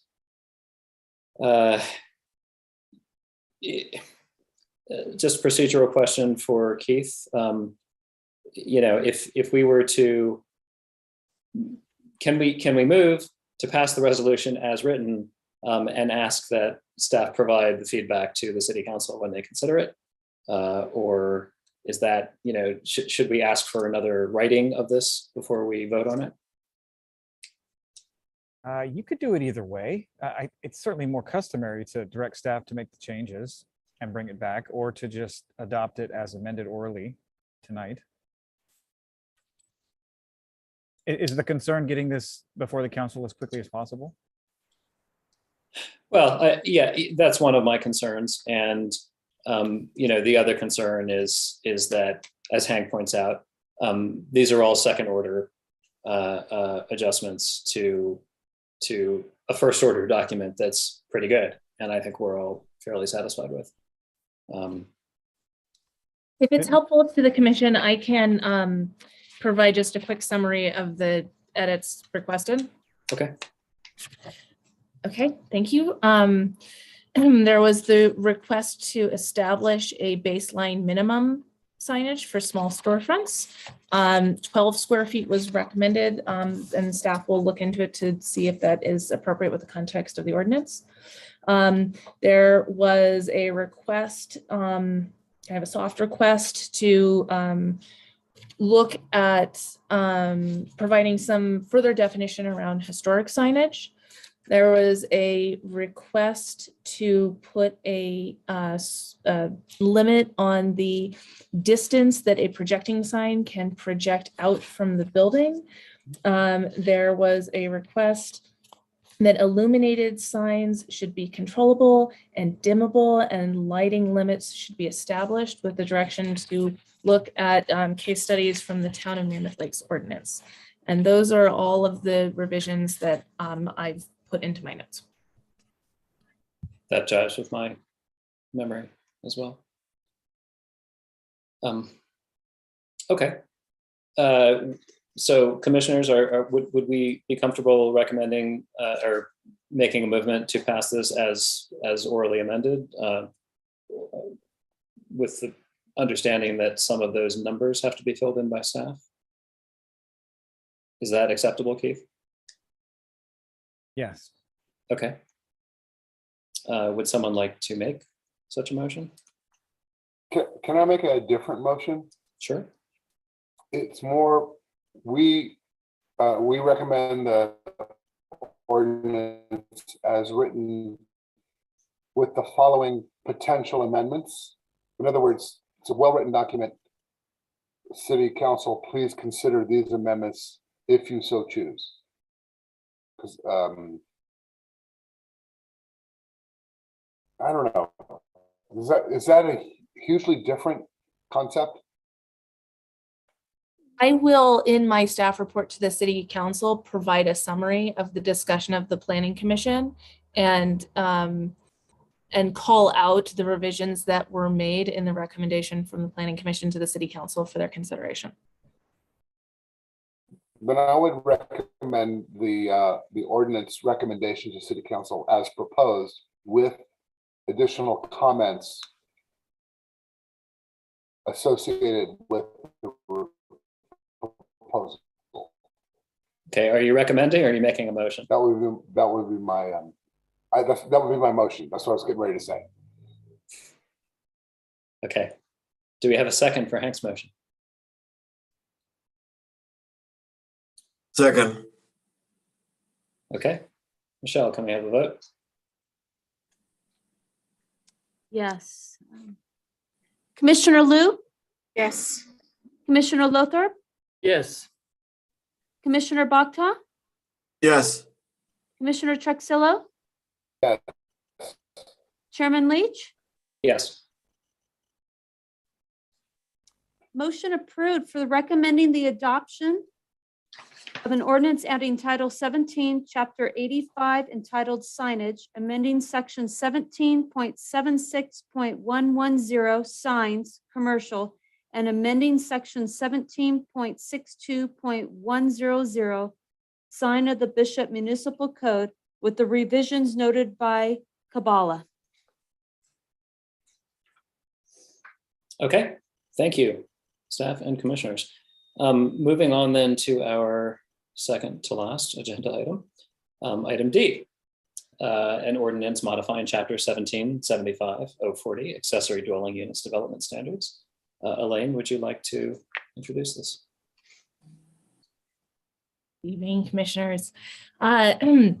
As you may remember, the city of Bishop adopted an ordinance allowing for accessory dwelling units in 2019, which was consistent with state law. That allows for the construction of one accessory dwelling unit by right in single family zones and a minimum of one, but up to 25% of the allowable number of units in multifamily zones. The ordinance as included in the municipal code now has standard setbacks from property lines and from existing structures, as well as certain parking standards. The language with regards to the heights of ADUs and the ordinance that was adopted in 2019 is a little confusing, just to start, which is that it reads no higher than the tallest structure on the parcel as required in the base zoning district, whichever is less, or no higher than 16 feet on properties with existing multifamily residential dwellings. There's another provision that also limits the height of an ADU as well. And in essence, what this limitation does is it limits the height of an ADU to 16 feet, which is not a sufficient amount of height to build an ADU over a carport or a garage. I think that the logic at the time is that a standard ceiling height is 8 feet. So if you multiply that by 2, that's 16 feet. But that doesn't include height for the space between the floors or the roof. What staff is requesting the Planning Commission consider in this ordinance is that we would allow for ADUs to be up to 26 feet in height, which is the currently allowable height limit in residential zones in the city of Bishop when an ADU is constructed over a covered parking space. That is my overview of the ordinance as presented. I'm happy to take questions you have. Thank you. Do we have any members of the public who are still attending the meeting? No, we do not. Okay. Keith, do we need to officially open and close a public hearing? Yes, you should. That's what I thought. Then we will open the public hearing for item D, ordinance modifying chapter 1775-40 accessory dwelling unit development standards. Do we have any members of the public who wish to comment at this time? There is no one raising their hand. Okay. And have we had any comments via the city's email? No, we have not. Okay. Then I move that we close the public hearing for item D, ordinance modifying chapter 1775-40 accessory dwelling unit development standards. Do I have a second? I second. Can we have a vote? Commissioner Liu, Yes. Commissioner Lothar, Yes. Commissioner Bakta, Yes. Commissioner Truxillo, Yes. Chairman Leach. Yes.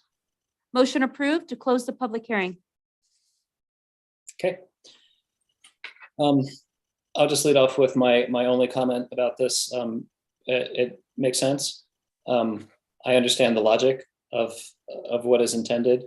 I have a little bit of an issue with the specific language, just that it says, detached accessory dwelling unit shall be no more than 16 feet unless located above covered parking, in which case the accessory dwelling unit shall be no more than 26 feet in height.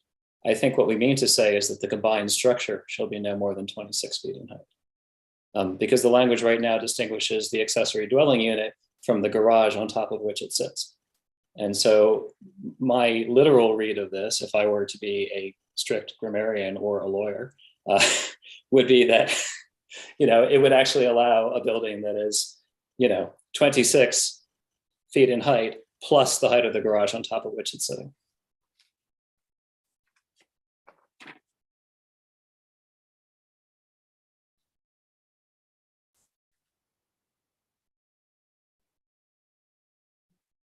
I've noted that change in language. Thank you. Okay. Are there other comments about this proposal?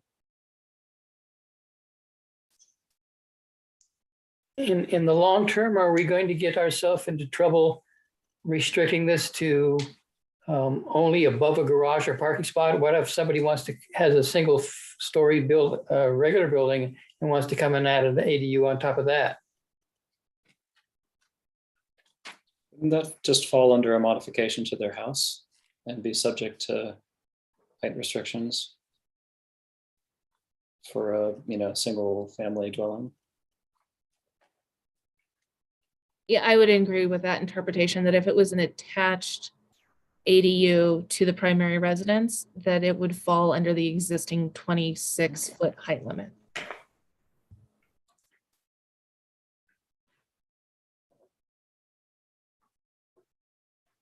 There are two-story ADUs, cases of freestanding, separate from the main house. So that would apply to this as well, that they could build to 26 feet. Not as written. Okay. This says only if it's Just above the located above a garage. garage.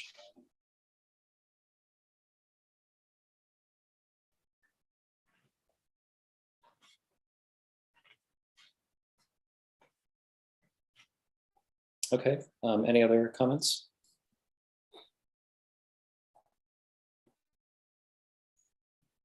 Okay, do we have a motion to maybe adopt this with the amendment that I suggested?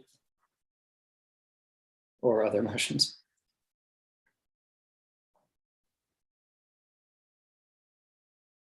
Okay, well, I will move to approve this with the change in language that I suggested to make it clear that it's the height of the combined structure that we want to restrict. Do I have a second for that? I'll second it. Okay, can we have a vote? Commissioner Liu, Yes. Commissioner Lothrop, Yes. Commissioner Bakta,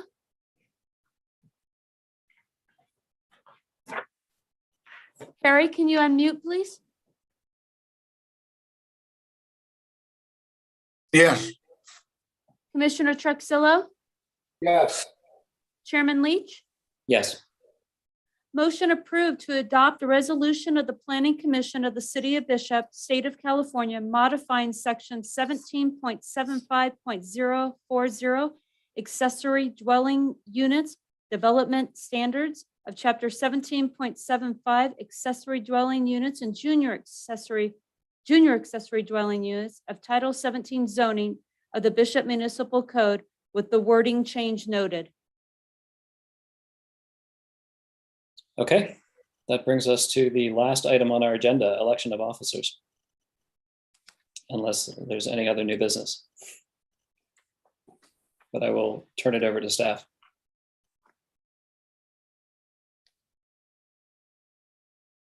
Elaine, would you like me to take over? I apologize. May I call for nominations for the position of chairman, please?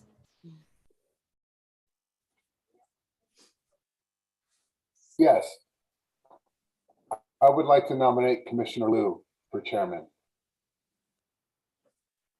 I second that one. I move we close the nominations.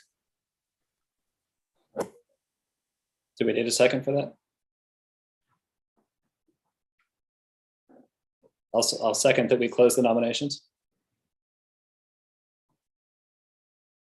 Who made that nomination first? Chairman Leach? That was Hank, I believe. Okay, thank you. Okay. Chairman Liu?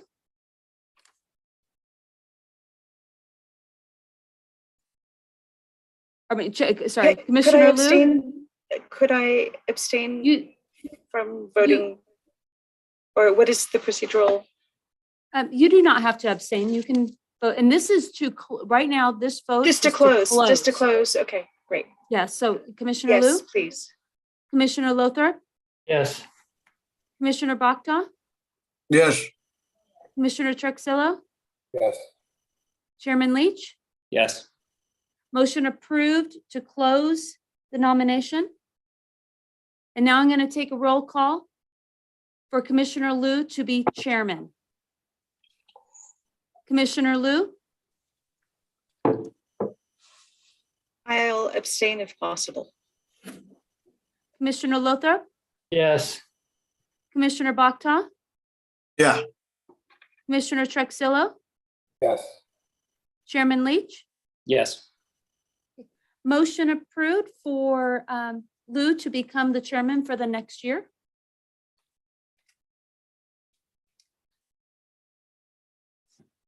Chairman Lou, you will now, you're not going to move into the middle seat since we're not here. But you will call for vice chair. So I am calling for any nominations for vice chair.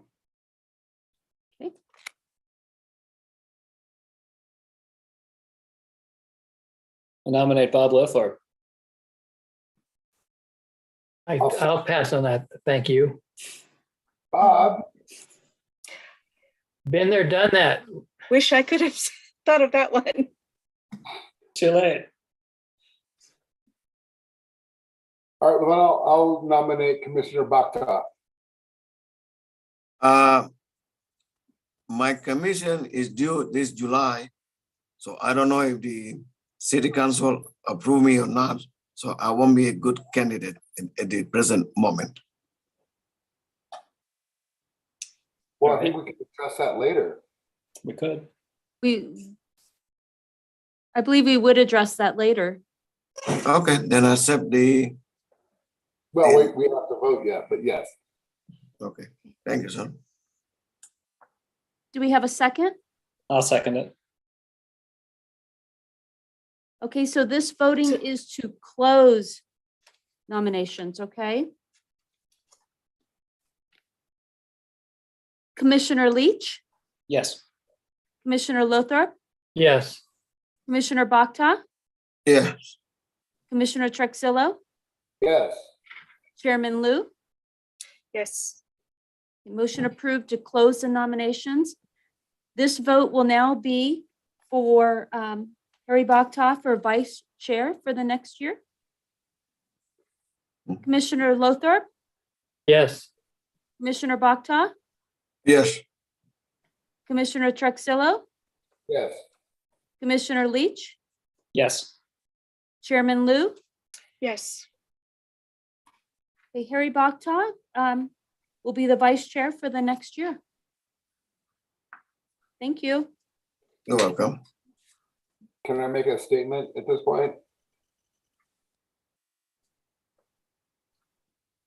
It's your meeting, Okay. Chairman. Please do. Mr. Liu, can I make a statement? Yes.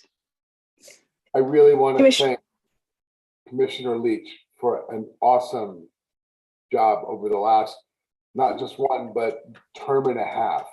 So thank you very much. I appreciate it. It was a pleasure being part of this group because of you. Thank you, Hank. I really appreciate that. And it's been a pleasure on my end working with all of you and city staff and council. Also, in the next few meetings that we're gonna have, we like your input, Commissioner Eric Leach, more input. Yes. I have no doubt that you will get it.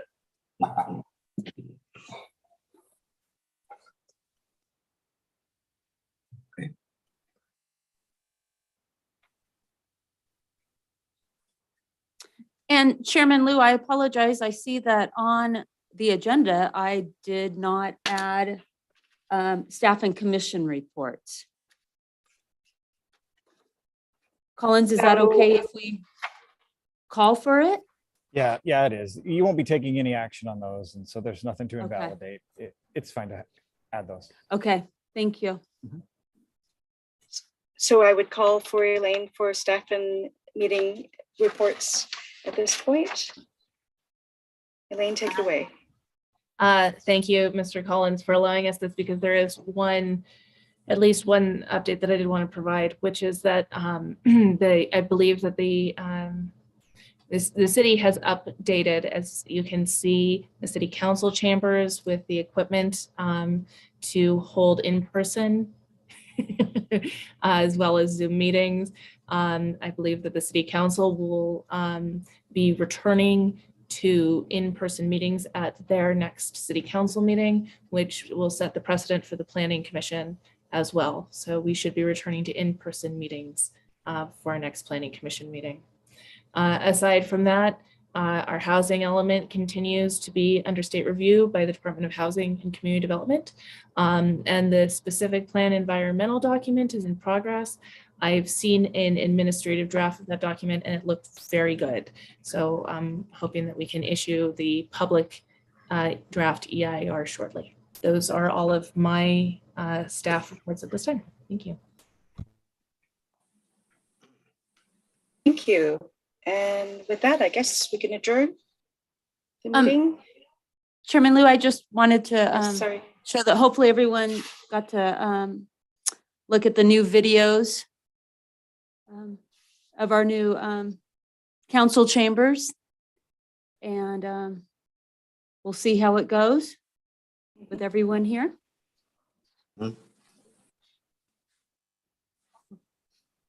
Exciting return to normalcy. Mm-hmm. Yeah, we have really nice new cameras. There's 3 of them, so I can put it on the, I'll mess around, lectern. Oh, And geez. so if someone is speaking, I could put it over there. I could this, and as a whole, I can zoom in, zoom out. I can go, I'm going to go to one of the seats and go, it pops right in. So it'll be a little different. Very cool. And the audio is much nicer than it used to be. Wow, we're almost like Los Angeles.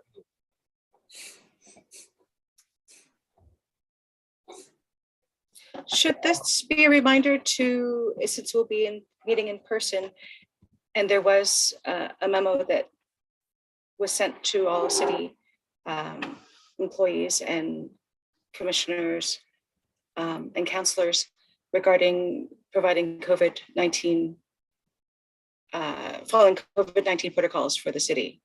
Staff can follow up with the commission later. Okay, great, thanks. Any additional business for tonight? So with that, I would like to adjourn the meeting. The next regularly scheduled meeting of the Planning Commission will be April 26th at 6 p.m. in the Bishop City Council Chambers at 301 West Line Street, Bishop. I call this meeting closed at 9, oh, sorry, I'm in Mountain Standard Time, at 8:13 p.m. All right. Thanks, everyone. Thank you. Thank you so much. Have a lovely evening.